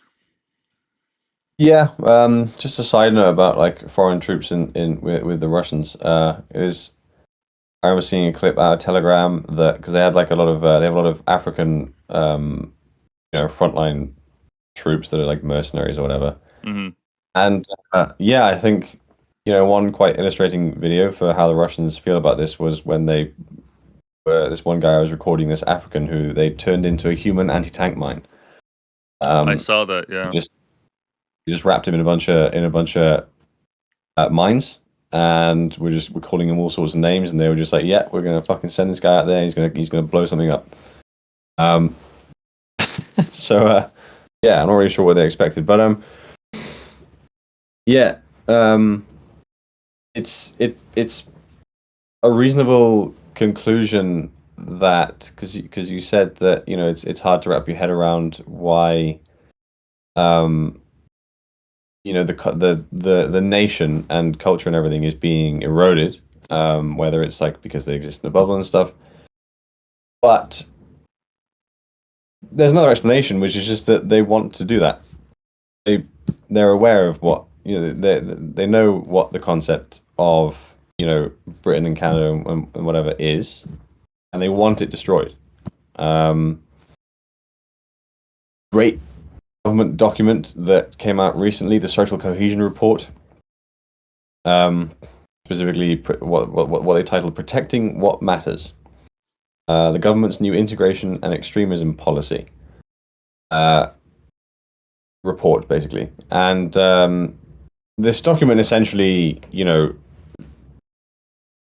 refuses to acknowledge that English people exist. Essentially defines being patriotic and having an interest in, you know, your culture and the country is extremist. They say that you know, real patriotism, a pride which is hopeful about the future for people's communities and the country, not pining for some imagined past, open to all those who call these islands home, regardless of the color of their skin. So, real patriotism is to assert that you know, England has no primacy. There's no sort of identifying culture here. Anybody can come here, regardless of who they are, and make this their home. That is real patriotism. And you know, fake patriotism, or you know, what, as they say, want the people who seek to divide us, is just essentially anyone who rejects multiculturalism or argues that, you know, mass migration is harming us. Basically, just makes any cursory criticism of the status quo. That's fake patriotism, and if you adhere to fake patriotism, the state will come down hard on you and prosecute you. Essentially, you know, these, like, it's, you know, a terrible black pill to admit or confront, but unfortunately, it does seem like a lot of decision makers genuinely just want this stuff destroyed. They want the total dissolution of Canada and Britain and America and so on. They know what it is, and they want it destroyed. No, that it reminds me of I've seen this point be made in the comments of some posts before, but because of course naturally part of this is the energy that comes from wokeism of being ashamed of what your ancestors did, uh, colonialism, slavery, what have you. That certainly plays a role in how popular that the movement has become. But I think to another extent, and I've seen this comment before where people are like, white people have no culture, and then the response below that will be, no. See, the thing is, it's not that we don't have culture; it's that the white European culture is so ingrained in your way of life. It is so prevalent in everything that you touch, in the media that you consume, in the jobs that you work, in the social etiquette and the norms. It's so fundamentally tied to your way of life that it's not glaring. It's not Yeah, immediately it's not, obvious that it's yeah, there, but it does pervade uh like every single facet of life. It's just we've grown accustomed to it, we've gotten used to it. But this is certainly not the way that the world has always been like for our ancestors in the past.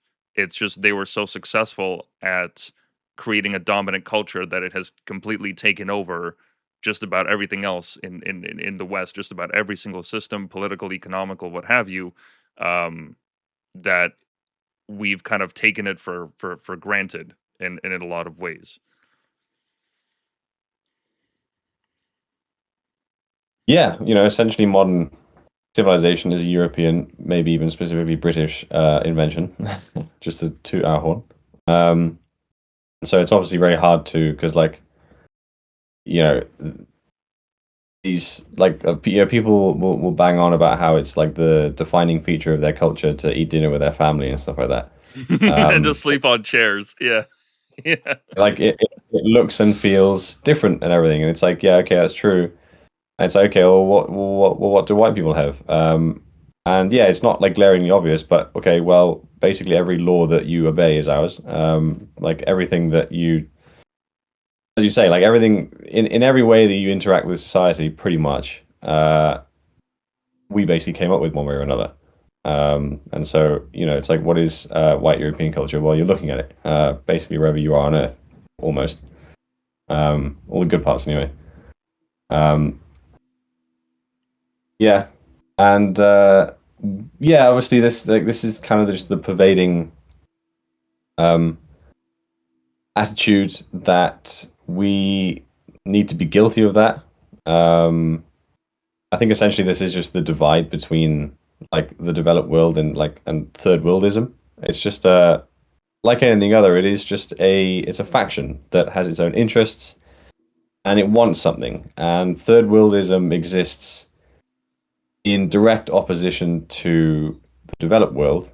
Um, and so the enemy here for, third worldists, whatever form they take, is everything that has developed civilization. And so the enemy is, European history and culture and development. And if we are to sort of, if they are to win, then that stuff has to be destroyed.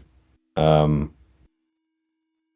yeah, it's a faction like any other. It seems to be growing a lot these days. It's always sort of been the case. It's always been a force. I think essentially the defining conflict. I don't know if maybe this has always been the case. I don't really think so. The defining sort of conflict going into the next few decades is just basically like, are we able to preserve civilization from third worldism? And obviously, mass migration is like the most important thing here. So I keep sort of like getting this image in my head where the a very salient point is that we're the minorities. Like the developed Hmm. world broadly is the outlier, it's the anomaly, and the like the sort of societies that exist at the bottom of like the entropic well, like that's the majority. That's the sort of normal state, so to speak. And it's taken tremendous effort and energy um, to avoid entropy and to build order and sustain it and build civilization. Um, so I kind of imagine this thing where you just got it kind of goes back to that. It basically goes back to that picture that you brought up right at the start, where you've got like the minority of like the white people, and you've got like all the like browns and stuff, and they just kind of come over here, and then it's like, well, we're all here now, and we're the minority, and you need to give us everything because we're a minority, and then the rest of them come over, and it's like, okay, well, the reality that they're not actually the minority is now the case over here, and so I kind of just picture this thing where you've just got like you've got these oases of civilization, and knocking at the door is just the opposite of that. And if you can, build up the walls and defend it, then we will keep it and we will advance into the future with civilization. But if you can't do that, and if you just keep the door open and you destroy the walls, then just everything spreads out. All of these cultures just diffuse across the planet, and we end up with global Zimbabwe. We just end up like all of human civilization just drifts down towards like the entropic equilibrium, just being at a very low state where we are never able to launch a rocket ever again. Um, Obviously, that's not really to say anything on the individual level. I'm still like I still think that like the defining feature of a human is the ability to know all things, and the people who are part of these sort of, as I'm calling them, like entropic civilizations, like they can know the things that create civilization. And so it's like, obviously, I'm kind of just like making the sort of qualifying point that it's not everybody. um, Hmm. it is possible for we know it's possible for this stuff to kind of work in the extremely limited sense, but in general, there is just this threat. Like in general, as I've always said, it's like immigration is good, it's fine, insofar as it existed, insofar as it sort of always existed, which is like, every now and then you just get like some high skill, like interesting person from some other part in the world, and they just become part of society or whatever, and like no one cared about that, and everyone took it for granted that it was a good thing because it worked perfectly fine. Um, but the whole problem that we're dealing with is just that we are diffusing dysfunctional entropic civilizations across the earth at a rapid rate, and it's like that's just not going to work. Um, and I think that is just basically the conflict is like that happening, and these people, moving around, but also the people who are, inside the gates, so to speak, who want this stuff, who are third worldists, who are part of the first world for all intents and purposes, but they have the interests of the third world at heart, and they are advancing those interests. I think that is basically the conflict that is going to manifest like politically and in every other way, basically. Yeah, and I've tried to think of and I'm no policy expert by any means, but I've tried to think of ways that uh, some of this stuff can be curbed so that we can keep our civilization sustainable and not reach peak levels of third worldism to the point where well that there is no return. Um, and for me, it just it I've kind of like simplified it to you know high trust societies and low trust societies. And I, for one, I like living in a high trust society. I can't say that Canada is one anymore. I mean, obviously, it depends where you go, but it certainly seems to be less so than it was in the years past, or at least when I was growing up in Canada.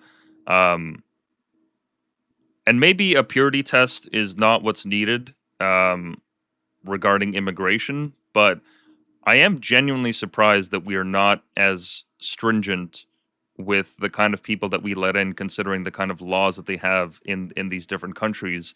Like one of the things that was really radicalizing to me to learn was that in India, marital rape is legal, and not only is it legal, but when it was actually put to a vote in their government um, to make it illegal potentially, the men across the nation started burning their underwear as an act of protest, and doing all sorts of weird things about it. And when I'd heard of it, I realized, oh, it's not just that they pray to a different god. It's not that they have different customs and different foods. These people view women as something like entirely different than the way that we view women here in Canada. And you would think that a country's laws or the norms that they have would kind of factor into the calculus that would require them to approve or deny immigration claims. But it turns out that that's actually not the case, and that people are just fine to import uh, millions of third worlders, regardless of which country they come from. I mean, I don't think, besides maybe, I don't know, but North Korea is the outlier, but I think that that's really like maybe the only country that like Canada has no immigration policy on, but not even that we need one. Nobody's immigrating outside of North Korea. Um, but I've always wondered like what that looks like in the future. Does that mean that we are now going to have maybe not like Nazi Germany eugenics type, like going back into your family tree and deciding to what extent you are quote unquote pure of heart or what have you? Maybe not creating that kind of a standard, but what immigration actually looks like in the future if such an approach was to take place. Because how do you distinguish someone coming from like one of these countries that is going to be uh, not an eater but actually a provider? I mean, obviously, like you can deal with like asking for qualifications or maybe degrees, but even then, if their host country has diploma mills where people can just buy a degree or buy a diploma Yeah, or falsify records, um, that becomes extremely difficult. Like in the case of Gaza, right now our government is actively trying to import people from that region, which I'm vehemently against because uh, first and foremost, they're not exactly going to be friendly towards the Jewish population that we have here existing, um, for understandable reasons. I don't fault them for it. I I can understand, um, but these people, like, they're not going to be a productive population. They're coming from a war torn nation, and with all due respect, it's not Canada's responsibility to deal with the fallout of that conflict. I really don't see it as our responsibility. Um, so yeah, I've never really been able to come to a satisfying conclusion of like what a sensible immigration policy like that looks like. But for me, I think a good place as any to start is just to see like to what extent do their norms and ways of life and the way that they govern themselves, to what extent is that actually um, a match for the values that we have here in Canada? And I really don't think that that is in any way being considered as part of our immigration policy at the moment, because we keep getting these with all due respect, like these fucking Indians that are driving these trucks and ramming them into Canadian families, or just Canadians in general going the wrong way on the road or what have you, causing these accidents. Insurance premiums are going up, people are losing their lives, and yet we're still accepting thousands and thousands and thousands of them, even though uh, they're not exactly a productive population. A lot of them go into the food delivery app business, and they don't actually build any businesses. They uh, use up a lot of the benefits and the social welfare that we have. Um, so I'm curious to see like what that looks like in the future. Once we do elect eventually, as I hope, a party that has sensible ideas on immigration. But I don't know what that actually looks like in a 21st century context. Like, is there a shit test? Like, do we actually make people, you know, like I don't know, do a multiple choice quiz or something? I mean, unless we discover telepathy, I don't know to what extent that is even possible. Yeah, I think there are objective ways that we can figure this out. Like Rupert and Restore, for example, have been quite clear that they want to, because they've also been quite clear that legal immigration is, potentially a bigger problem than illegal immigration. And so it's like they know that on the one hand, you just want to get rid of basically every single illegal immigrant. That's just kind of a given. Um, but when it comes to dealing with the other problem, which is legal immigration and just basically demographic change in general, um, they have their own metrics. Like if you are a criminal, if you are economically unproductive, if you are clearly kind of a little bit to what you're saying, it's like if you're clearly against Britain, if you just clearly hate it, um, somehow, then you're going back. Um, so you can kind of determine these specific things. Like I like the idea of economic unproductivity and being criminals. To some extent, like ideological opposition too. That obviously gets a little bit murky, but I think we can probably figure out a solution to the paradox of tolerance here. Um, and there are other things. It's like you know English people in England should obviously not be threatened with extinction or replacement or whatever. And for every other group like around the country. And so you can probably policy wise, you should be able to kind of set these limits where you say, okay, like I think we're gonna have like a 2% foreign population, and we're just gonna really keep a lid on that, and just figure out a positive way of maintaining that. I think that's sensible.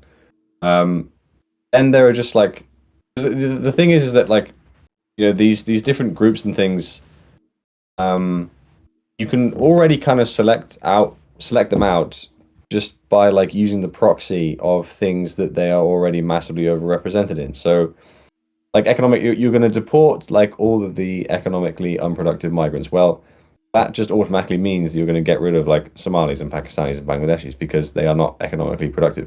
You don't necessarily have to say we're going to get rid of those guys. Mm-hmm. You just have to kind of use a proxy thing that will work. I remember coming across quite a funny post that if we were to if we were to reinstate the death penalty in Britain, it would result in like an ethnic genocide. That's not that's not because we're going to be like killing all the Pakistanis. It's just that we're going to be killing all of the like horrific child rapists, and all of the horrific child rapists are Pakistanis.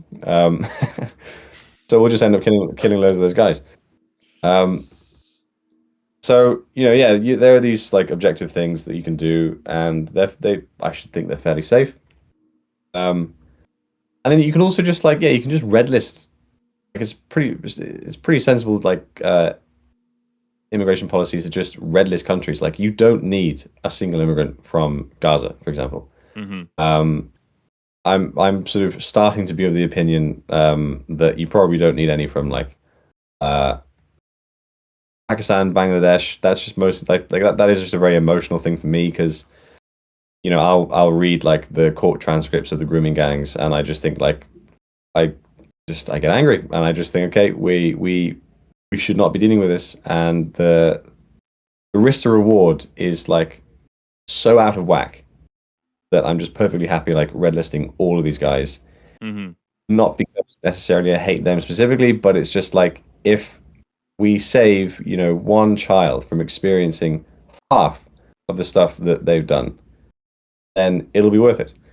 Um, but like I trained jiu-jitsu with like Pakistani guys who were just completely normal and nice. So, you never know. But um, yeah, so that I think you can avoid um, uh, the bad politics of like purity testing and like investigating, the blood and the ancestry and stuff like that. I think there are just these objective things that I think will just basically solve the problem like 99%, and that's kind of what you really need to do. Yeah, that would be a smarter way to go about it, and also much easier to garner public support that way because relying on ethno nationalism, it's going to be a lot more difficult. Just because at this point, immigration is undeniable. It's here, it's happening, it's here to stay. But as you said, like yeah, if you actually go against or target people that are leeches of the state, that's not only an easier argument to make, but it's also quantifiable. Yeah. There's certain number figures around that you can actually point to, and see whether the population is actually productive. Like here in Canada, we had thousands of Syrians come as a result of the civil war that they had. They started all those years ago, and I think it's about 40% of that population that came 10 or so years ago is still living on public welfare in Canada. Like Yeah. jobless, still on the benefits, no attempts at integration or anything like that. And yeah, every single one of those people should be deported like today, without a doubt.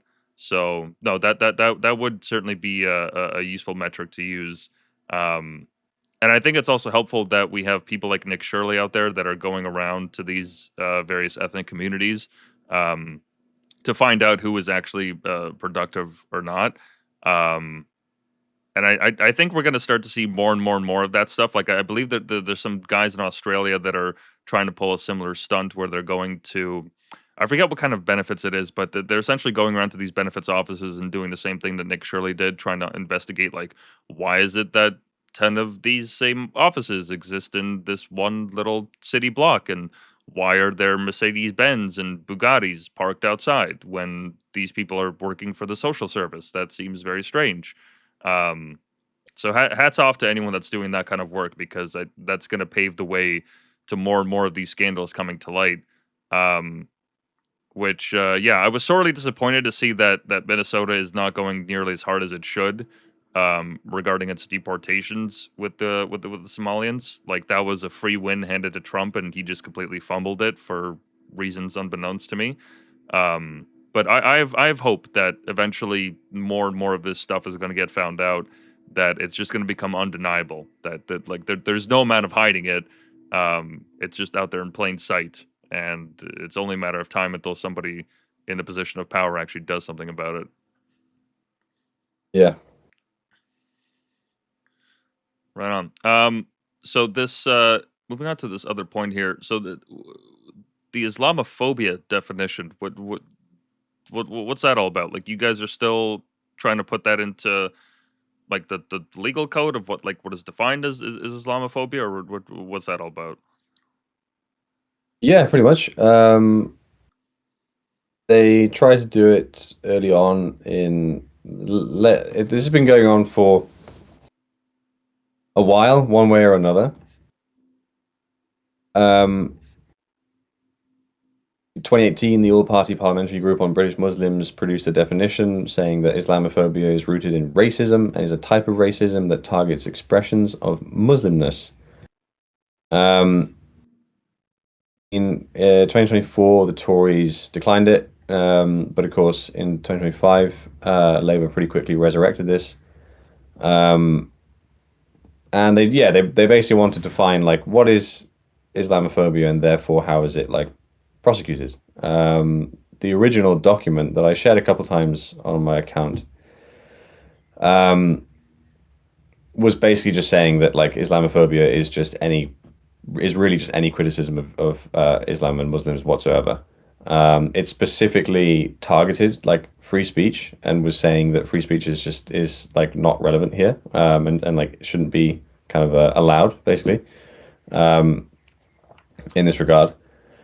That was sort of more recently scrapped again, but they've quietly resurrected it again with this just new thing that's basically just going to end up doing the same thing. And it's yeah. So this Islam yeah. In general, what they're trying to do is define what is Islamophobia and how does it interact with law. How do we define like what is being Islamophobic? And obviously, this definition is extremely generous. It's just like basically anything. The groups and the people who are like spearheading this are essentially saying that Muslims shouldn't even require like evidence. Like one thing I can't remember what this was. Somebody was saying that Muslims shouldn't even require like evidence. They should just basically be able to say and be believed that they've been the victim of Islamophobia. In more concrete terms, every single person who is on like this sort of advisory council for it, it's like 4 or 5 people. Every single one of them have been found to be linked to some Islamist group or another, obviously. It's probably going to go ahead because it's sort of being snuck in. This working group recommended a definition in October, quietly rebranded it, ditching the word Islamophobia, and replaced it with anti-Muslim hostility. But then the Muslim Council of Britain rejected that version for being too diluted. Yeah, I'm not really sure how exactly this is going to get in. I'm not really sure what the vehicle is for this. But that might happen, and it will just basically be like blasphemy laws. You just can't say anything against Islam without the state prosecuting you, which is just basically saying that the state is Islamic. So even like pointing out that Muhammad was a pedophile, which is, Yeah, yeah, I well, mean, this is like true yeah. according to their own text. This is even like an extremist talking point that he did marry a child whose age is like always questioned, whether it's 5, 7, what have you. But like she was a preteen. Even pointing out something like that would constitute Islamophobia. Yeah, basically anything. I mean, as I say, like if they have their way, it'll just be as I say, like they want it. Like the Muslim Council of Britain said that it was too diluted, even though it had been diluted. Like it had been like all they did was rebrand it, and so you can kind of see that if they get their way, it'll just be like you don't need any evidence. Islamophobia is just anything. It's just like whether you're depicting Muhammad, whether you're saying he's a pedophile, whether you're just criticizing it and saying I don't really like it. It just seems like they will, because again, this is the British state. Like they will take something and they will run with it and make it the most gay and retarded version. It'll just end up being a vehicle for prosecuting you for being against Islam in any conceivable sense. I imagine. I mean, it's kind of funny. It's kind of going full circle. This extremist take on Islamophobia because if this does get enacted as you say it is, isn't that just kind of like Sharia law, where they're not allowed to question the texts and various interpretations of it in their host countries, where they can't really, they can't draw the prophet, they can't say certain things against the religion. Isn't that just coming full circle? I think pretty much. I mean, obviously, the thing here is just that, like, as I keep saying, these groups, all these different groups, whoever you are looking out for and you're advancing your own self-interest. And Muslims are obviously, as I've said, they're the most fervent tribal conservative. They're the most domineering group. We know that, like, for all of history, they have been like this. It's just their nature. Um, and presumably, it's going to carry on. History has not ended. It's still happening. And so it's entirely logical to me that this every single inch that they're given, they will turn into a mile until, yeah, they just run everything until, like, it would be a great achievement for them if Britain was Islamic, if, like, British law was syncretic with Sharia law. I just don't like it. I don't see how uh, they wouldn't take that chance. I'm sure there's, like, yeah, sure. I'm sure there are plenty of British Muslims or whatever, as much of an oxymoron as that is, Hmm. who don't want to cause any problems and, don't like this stuff. I'm sure that is the case, but that doesn't mean that the energetic subset of them who do want this stuff don't exist. They clearly do. They're currently in power. They argue for cousin marriage. They create these definitions, even though they're, like, basically being platformed by, like, the Muslim Brotherhood and whatnot, which we know, again, like, they want to get their way, and their way is just advancing the interests of that religion and that culture here and everywhere else. Um, so if they get the chance, they will. Well, let's hope it doesn't go that far. Um, but just to pivot a little here, because we've seen echoes of this in Canada with our Conservative Party, where they want to abolish the public broadcasting service. Not the entirety of it, but at least the TV side of it. Because I quite like CBC Radio. They tell some interesting stories, and they have good coverage on the news sometimes. But the TV station's got to go, and I've heard some rumblings where you guys are also, or some parties anyways, are reconsidering, um, well, the BBC's existence, which I feel like that would be a much harder task, just because, not only because of how deeply ingrained they are in the political, or not only in the political but the media landscape in the UK, but um, the amount of content that has been produced by the BBC throughout the decades, the shows, all the news coverage and everything, um, that seems like a much more monolithic body to just kind of do away with like that. Is that even feasible in our lifetimes, that we will see not just like a slashing of their budget, but like complete, destruction, scatter it into the winds kind of thing? Is that even possible in England?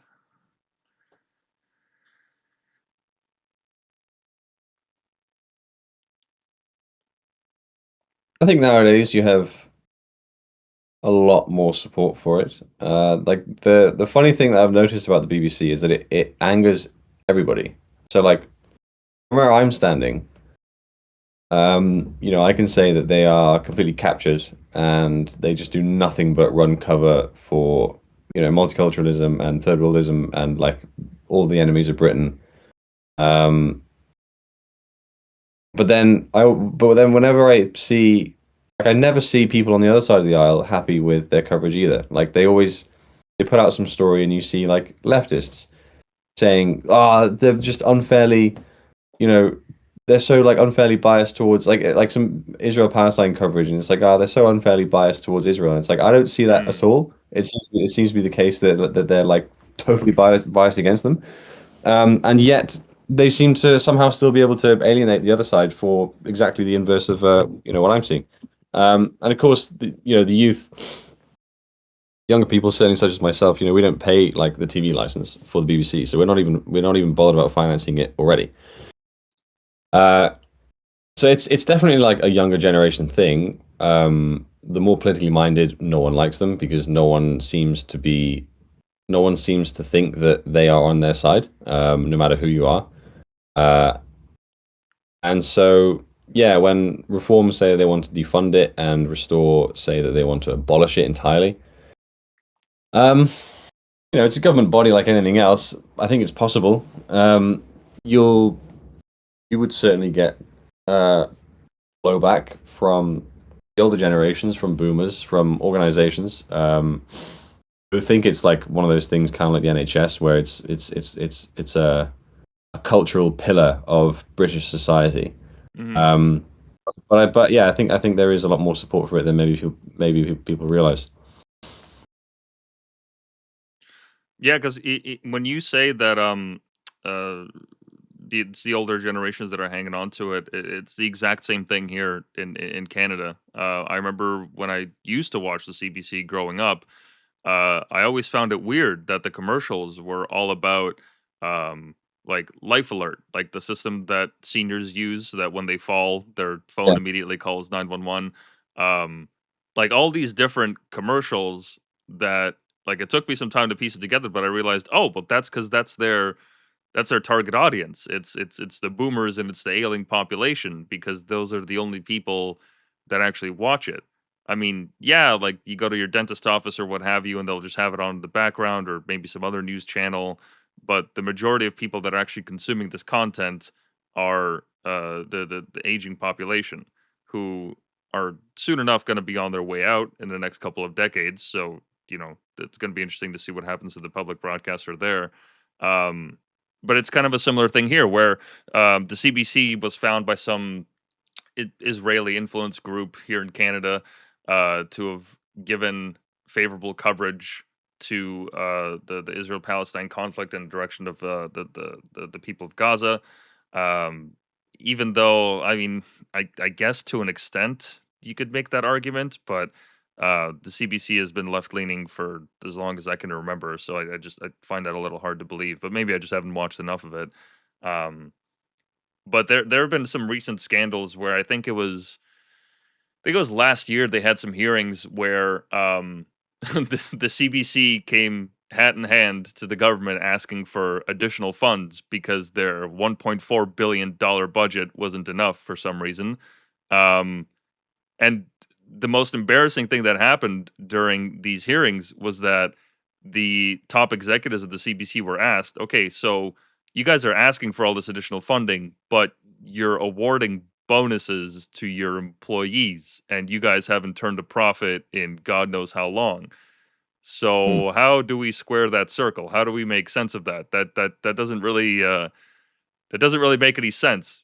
On one hand, you're saying that you don't have enough money, but on the other, you're awarding all the top executives with tens of thousands of dollars while Canadians are starving and having difficulty feeding themselves. Um, and I'm surprised the whole thing hasn't collapsed as of yet, and I think it will soon enough. But I, for one, cannot wait until the buildings of the CBC are turned into social housing for refugees or something like it. Um, because well, that'll probably be a better use of their space anyways. I'm sincerely not a fan of them or their coverage of what's happening in Canada. Like for instance, whenever they cover any opposition to the whether it's the bills or the laws or anything that's being said against the ruling party, the Liberal Party, uh, instead of saying the Liberal Party, they will say Ottawa, which is our nation's capital, because they think that I guess by switching these words, people are going to link um, all their negative feelings towards the city of Ottawa, or try to make it so that it decouples it from the Liberal Party. Um, but it's just this like quick turn of phrase that they use to kind of get around that and circumvent that kind of political pressure, um, which I've found to be incredibly frustrating. But just so retarded. Like they think that they think we're that fucking stupid that we can't put two and two together. Um, so yeah, no, I'm hopeful that you guys will be able to restructure the BBC so that it actually works for the people. Um, but I don't think that a state broadcaster is sustainable, especially in 2026 when any kid with a fucking flip phone can have better coverage of a news story on the ground compared to a journalist that has, gone to school, studied it, been in the institution for all these years, and they're getting upended by a fucking hashtag. Yeah, exactly.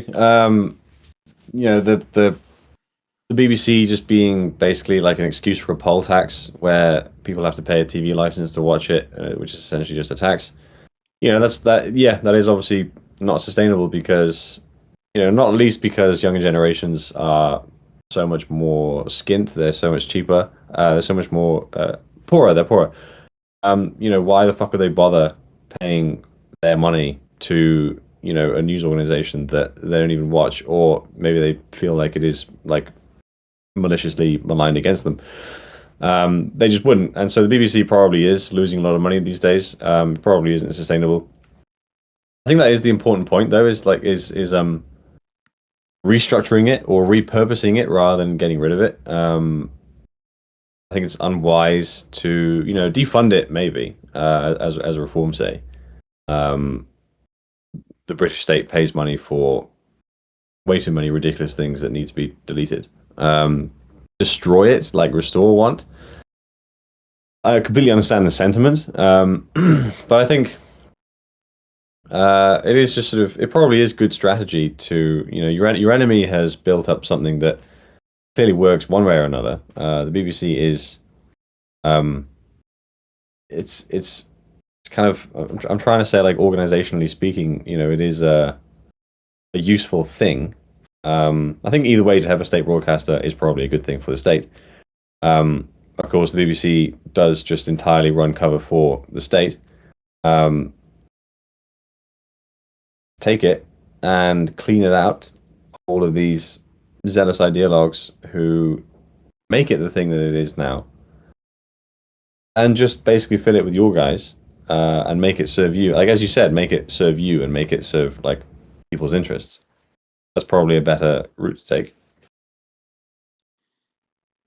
Yeah, because at least like here in Canada, or for like long road trips, whatever my family we just go somewhere, we turn on CBC radio and there would actually be some interesting stories and the content wasn't leaning either left or right, but it would talk about I don't know, historic incidents in Canada or something else that's happening in the world, and I found it to be useful information. And then when I turn on the TV, it's just ad hominem attacks against the Yeah. conservatives or um, straight up just lying about what's happening in the world or very selective coverage of certain protests or movements, especially with the Freedom Convoy. I honestly cannot believe that they got away with what they did in being able to malign all those people that were there on the ground.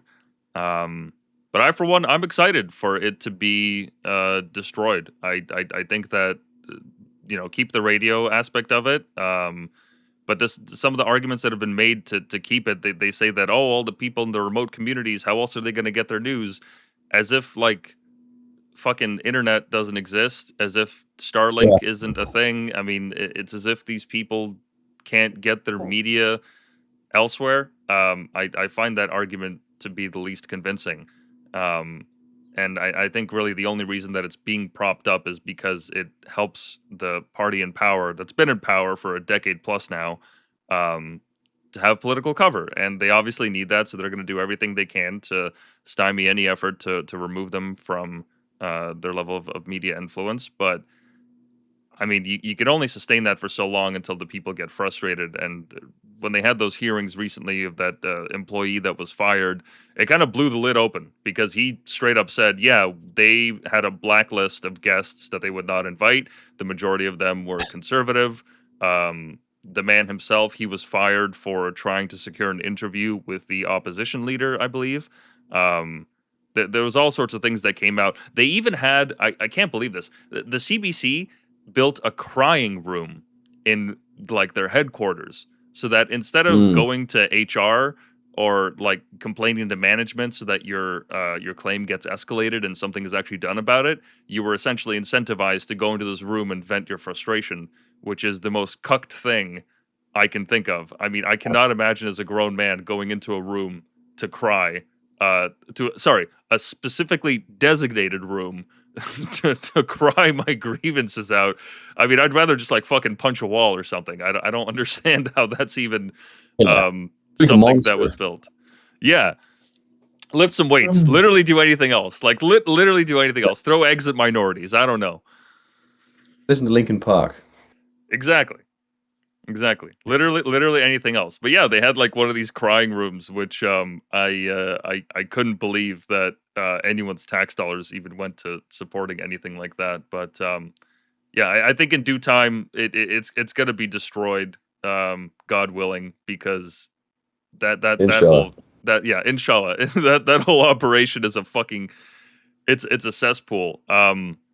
One other quick note: there was actually a hot mic moment that nobody's talking about now, which like is so surprising to me. But basically, one of the anchors on the CBC was talking about how one of the provinces here, Alberta, they want to secede from, or at least some people in the province, they want to secede from Canada, and this political commentator was essentially making the point that, oh, actually our prime minister, he's starting to win more people over in that province, and there's this policy that he wants to enact, and this and this and that, which might um be able to quell all that protest.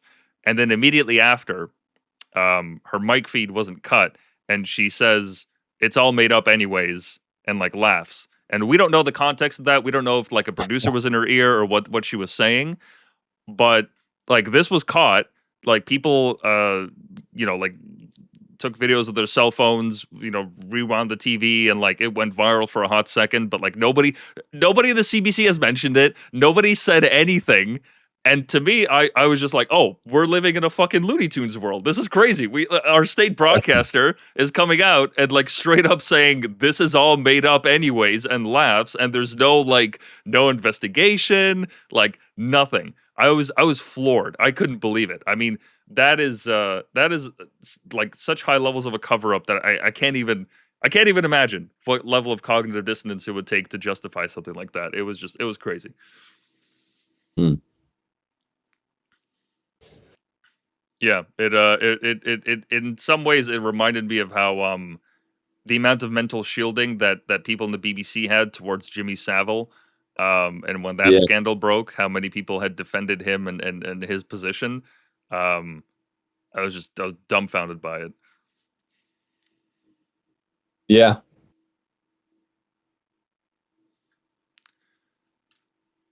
Let's see here. Just checking my notes. Um, so there's a point that you made earlier regarding the firing of thousands of people within the public service, essentially creating, well, what amounts to be a purge. Um, is that an actually like a feasible strategy? Because once again, like, do you assign a purity test? Do you look at people's records in regards to the kind of policies that they voted for, the work that they've done? Um, Essentially, what I'm asking is like, how do you actually effectively root out this anti-Western uh, ideals from a public service that is so deeply entrenched in it and is essentially united with it and has been for so long? Um, does firing everyone even achieve the stated goals? Does that even uh, a worthwhile attempt? I mean, I'm sure it's a good place to start as any, but once again, like, how do you even assign a purity test to make sure that you've actually reached that goal? How do you even assess what success looks like in that regard? hard to say. I mean, I think if Elon can do it, then we can. Um, what people need to understand is that the bureaucratic machinations behind Parliament, behind Westminster, and behind the Prime Minister are almost entirely arranged against the normal coherent functioning of the state. They deliberately limit the power of the prime minister. They convince him that he can't do things that he can. Um, Everything's fake. Meetings are fake. When Parliament, when the prime minister has cabinet meetings, they are scripted. So they all walk into a room and they sit down, and they have the minutes of the meeting in front of them from the start. The meeting has already been defined. What each person around the table is going to talk about has already been written down, and the Really? conclusion of the meeting. Yeah, yeah, and the conclusion of the meeting has already been concluded. It's at the bottom of the paper. And all they do is just basically go around the table reading out their stated parts, and then they reach the end, and it's like, okay, meeting concluded based on what we've already decided we were going to conclude it on, and that's it. That is what a cabinet meeting is. Um,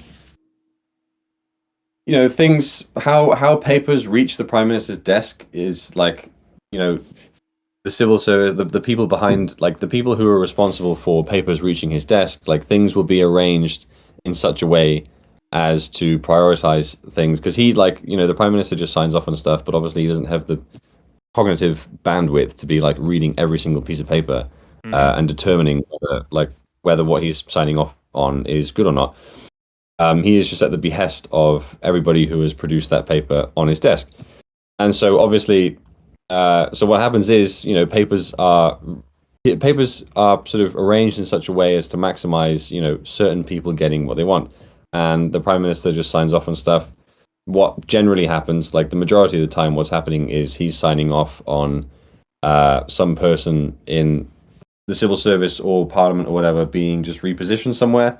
A lot of that time, it's just like internal politics. People hate this one guy. They want him to, be sent to the periphery of political involvement. And so, his, like, this piece of paper that basically says we're going to send this guy to some, tin pot council somewhere in the edges of the country.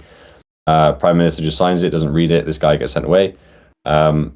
It's things like that. And so, and when you listen to Keir Starmer speak, he doesn't seem to realize that he has the power to do things. People say, "Are you going to do such and such?"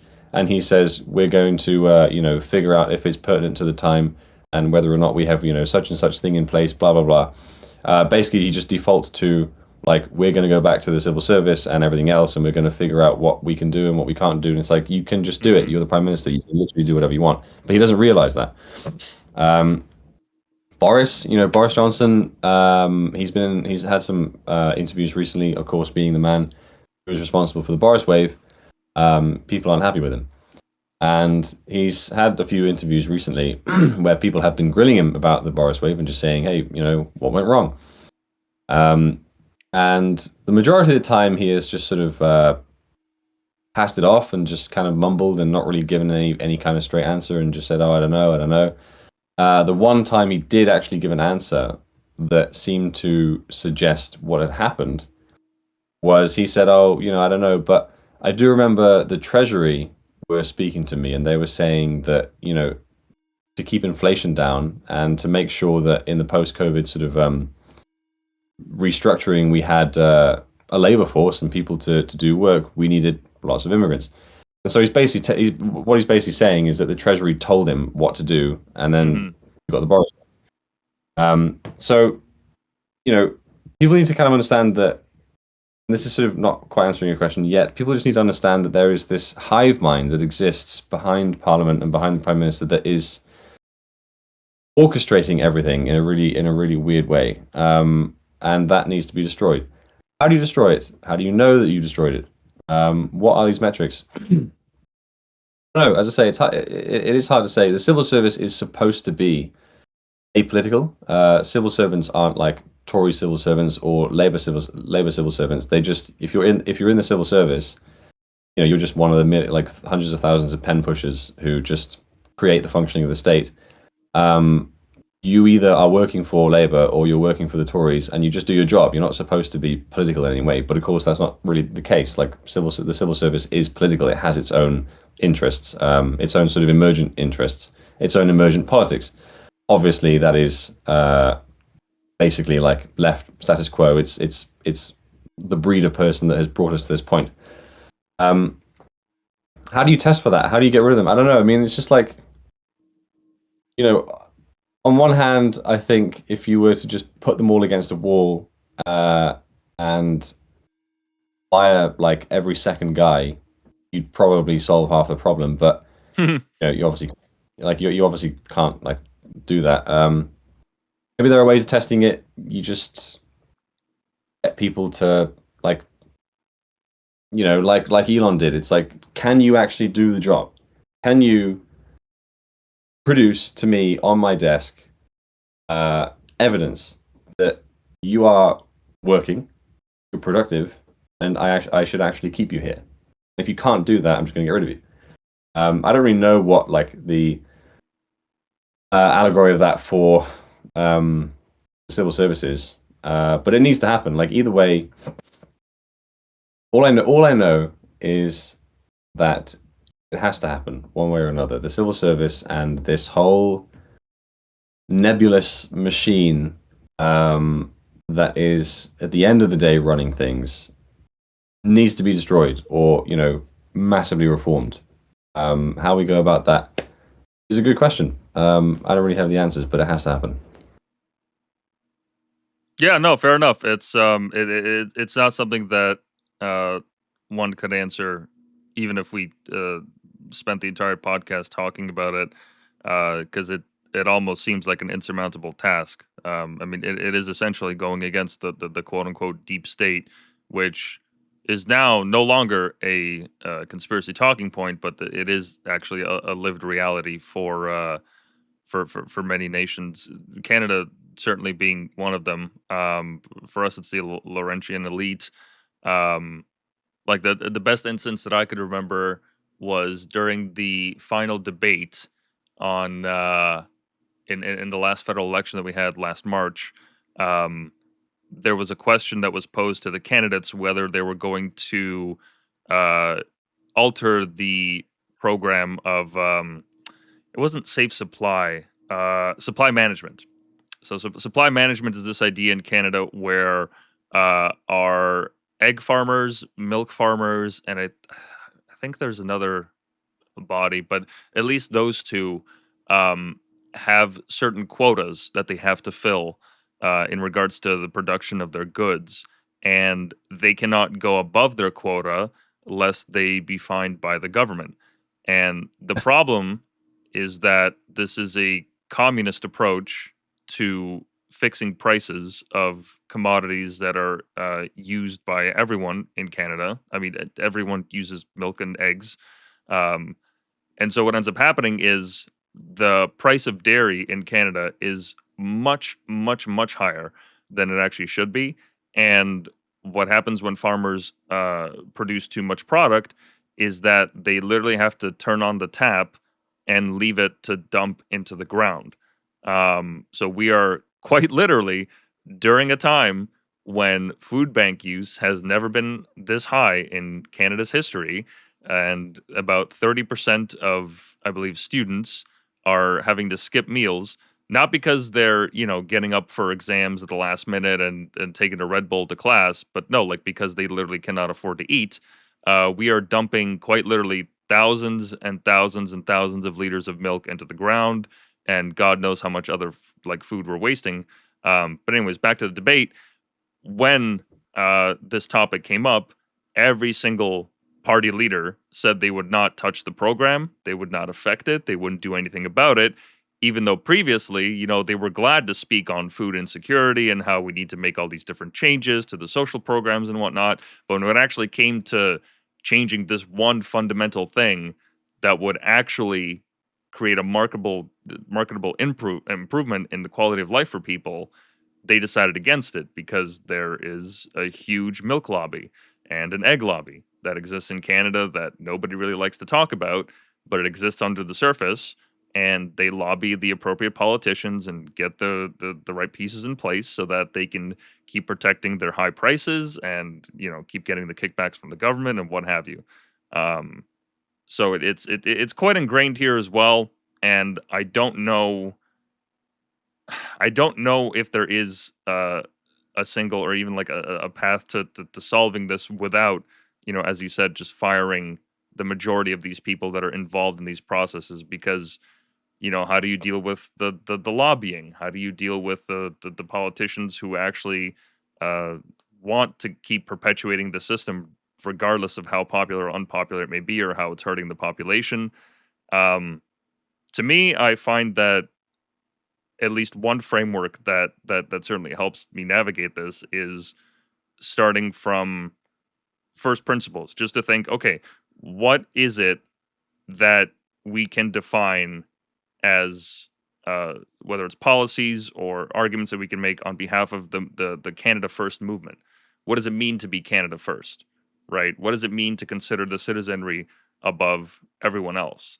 And then from there, you know, extending it further into immigration or economic policy or what have you, and then just simply just doing a shit test. Does this policy fall in line with the principles of Canada First or Britain First or America First or what have you, and then going from there. But that requires social upheaval. That requires the people to actually have this public consciousness around the ideas of Canada First. And at least here in Canada, I don't think the people are ready for that kind of thing yet. I mean, we're only now getting around to, hey, maybe importing a bajillion Jeets is not the greatest of ideas. So we're a little bit behind on the ball on that one, but I think we'll get there eventually. Yeah, either way, these things do need to be destroyed, and like you don't even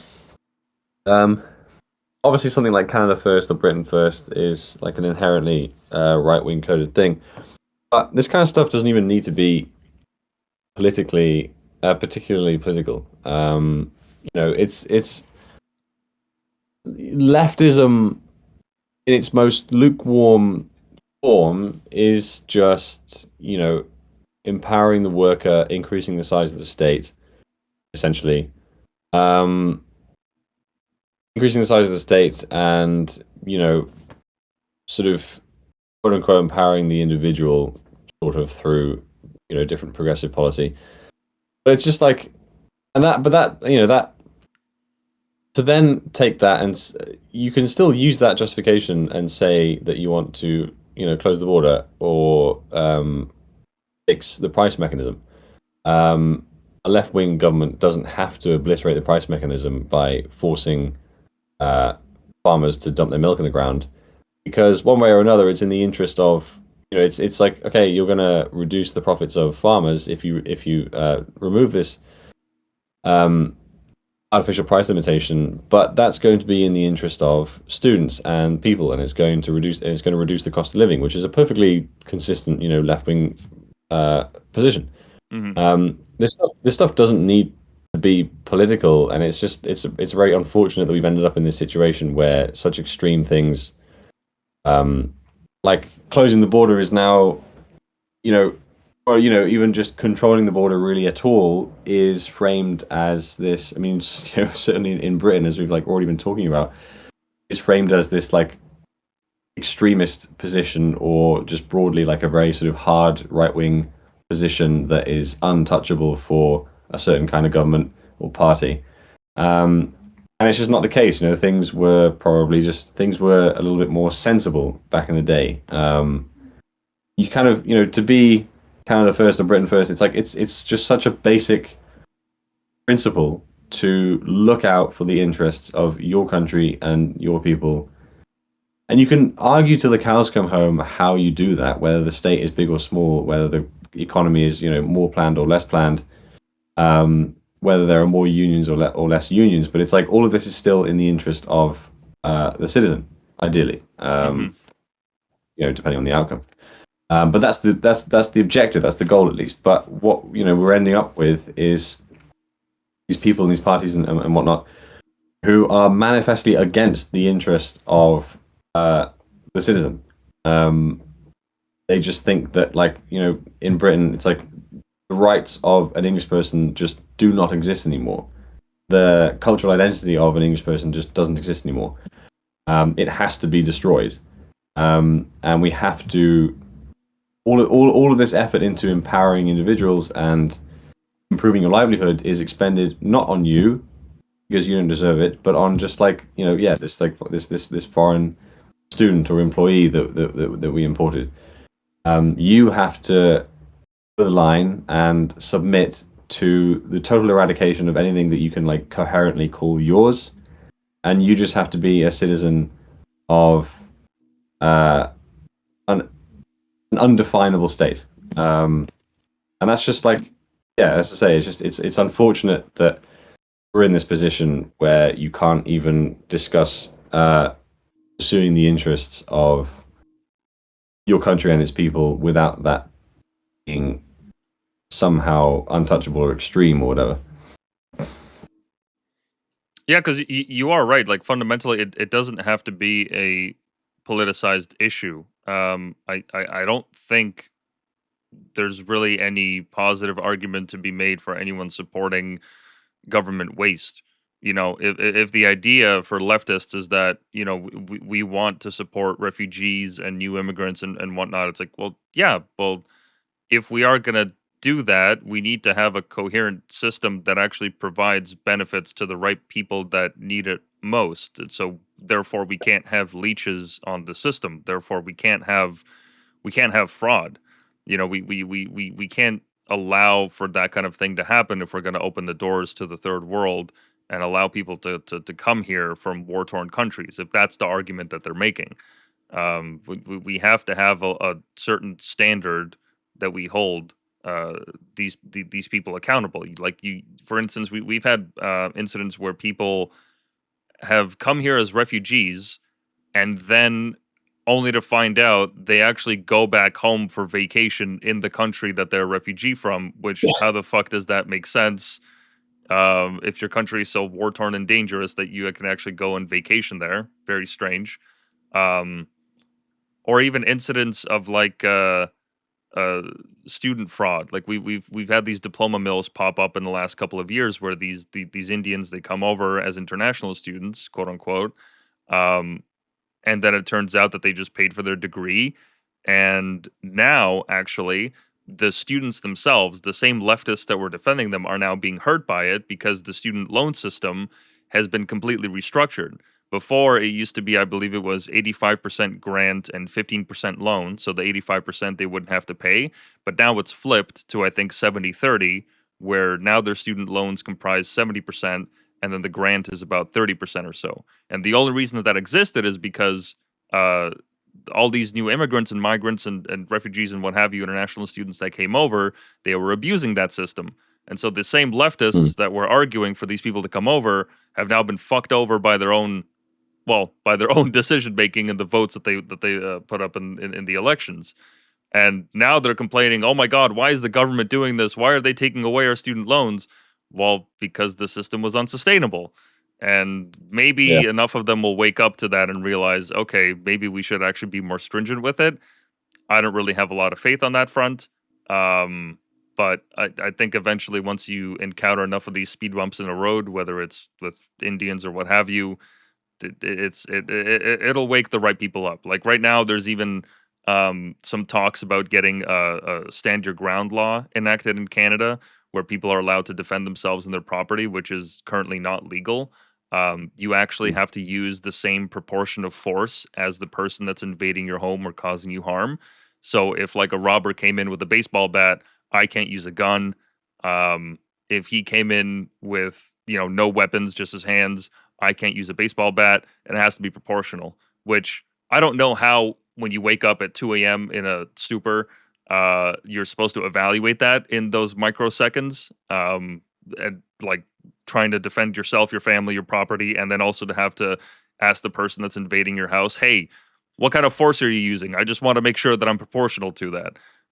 But even that is actually now changing, and people are coming around to the fact that, hey, maybe we should actually have pepper spray and tasers and what have you to defend ourselves. So Yeah. um, it sucks that like that's what it takes for people to have their homes invaded and to have, you know, their women raped and beaten, for people to realize that this is a problem. Um, but I mean, I guess if that's what it takes, then that's what it takes. Like I don't like being in this position where I have to admit that, but that I can't really do much about it on the other hand, you know. Yeah. Yeah, exactly. Similar thing here, kind of. I mean, Restore want to uh, restore the ability for homeowners to exercise, lethal force defending their home, and legalize pepper spray because it's currently illegal to carry anything at all whatsoever to defend yourself. So at the very least, we should have like legal pepper spray. They want that. Not really many other people are talking about that really. So it is still surprisingly quite a fringe.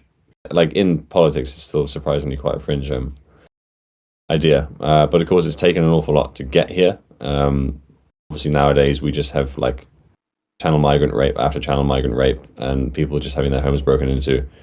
So yeah, it is incredibly unfortunate. The preconditions for having these conversations.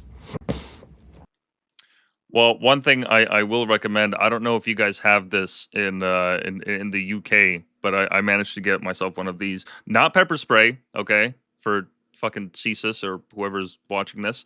Not pepper spray. This is coyote spray. This is used to ward off Ooh. coyotes. So if you encounter coyotes immigrating into your neighborhood, I would highly recommend getting one of these or something like it. So there are alternatives. I believe you can actually also get coyote urine, which that'll do the same trick, really. But I'm sure there's workarounds that allow people to fit within the confines of the law. But yes, it is a shame that we can't have like those giant fucking, like, I don't know, half a liter spray cans that you see the riot protesters use. Yeah. The riot police use against protesters in the States. I would love one. I've like they shoot out like 5 meters in front. They got this like fucking hose attachment. It's beautiful. I would love nothing more than for Canadians to have that option to defend themselves with. But this little dinky thing, I guess that's all we have for now. Yeah. Well, we have foxes in London, so I think you could probably make that excuse. Yeah, exactly, exactly. Um, in any case, we're approaching our cutoff time here. Was there anything else that you want to discuss before we head off?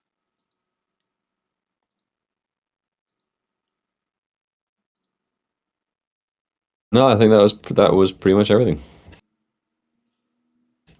Right on, right on. Well, I mean, yeah, I guess before we close it off, I will say this. Same as the last show, um, we've been seeing incremental change in the Anglosphere, which I am glad to see. It's not going as fast or as hard as I would hope or would want, um, but there is clearly movement being done to reverse the damage of the last few, I don't know, 50 years, give or take. Yeah. Maybe more, depending on how far back you want to go. But when I did see the Restore Britain virality like come out, like just overnight, people were, joining and signing up and making social media posts. Um, it was kind of like a beacon of hope, and of all the places for this to pop up, especially in the UK, I was very happy to see that, because just like with Trump's election in 2016, um, my thought on it was, okay, if that can happen there, it can happen here, and there are lessons that we need to learn from their failures so that we don't repeat the same mistakes they do when this happens here in Canada. So I am very hopeful that England will turn things around, hopefully within our lifetimes. So this is it's a sign that the times are changing, and there's a lot more. The opinions that people have now and the things that they discuss would not have been possible, not impossible, but it wouldn't have been as popular, even 10, even 5 years ago. So I'm very glad to see that things are heading in the right direction, at least somewhat, um, in England, and it makes me hopeful for what's possible in Canada. So look, keep up the good fight. You guys are doing the Lord's work over there. I really do hope that eventually does spread out into the rest of the Anglosphere. Canada first, ideally. Australia can fuck off. I love Australia. I've been there. Beautiful country. Nothing but love for those people. But I would like my country to be taken care of first. So Yeah, hats off to you guys. I'm really glad to see that there is at least some changing tides there.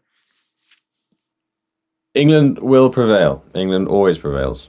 Um, Everything is getting a lot worse, but things are changing for the better. There are currents, echoes, possibly even whispers of a brighter future. I think things will work out. I think so too. I think so too. And that's as good a place as any to end it off. So yeah, thank you, Base Northern, for joining me again today. And yeah, I'm looking forward to seeing you in a month. See what new developments have cropped up. Yeah, I'm hopeful. I'm hopeful for the future. And yeah, thanks again for joining me today. In terms of socials, people can just mostly find you on Twitter. You don't have your merch page anymore. What happened? Just, working on other stuff. Yeah, fair enough. Fair enough. Fair enough. But yeah, check him out, guys. We'll post a link to his profile there, and yeah, we'll see you in a month then. All right. Well, thank you for having me. See you around. Take care, guys.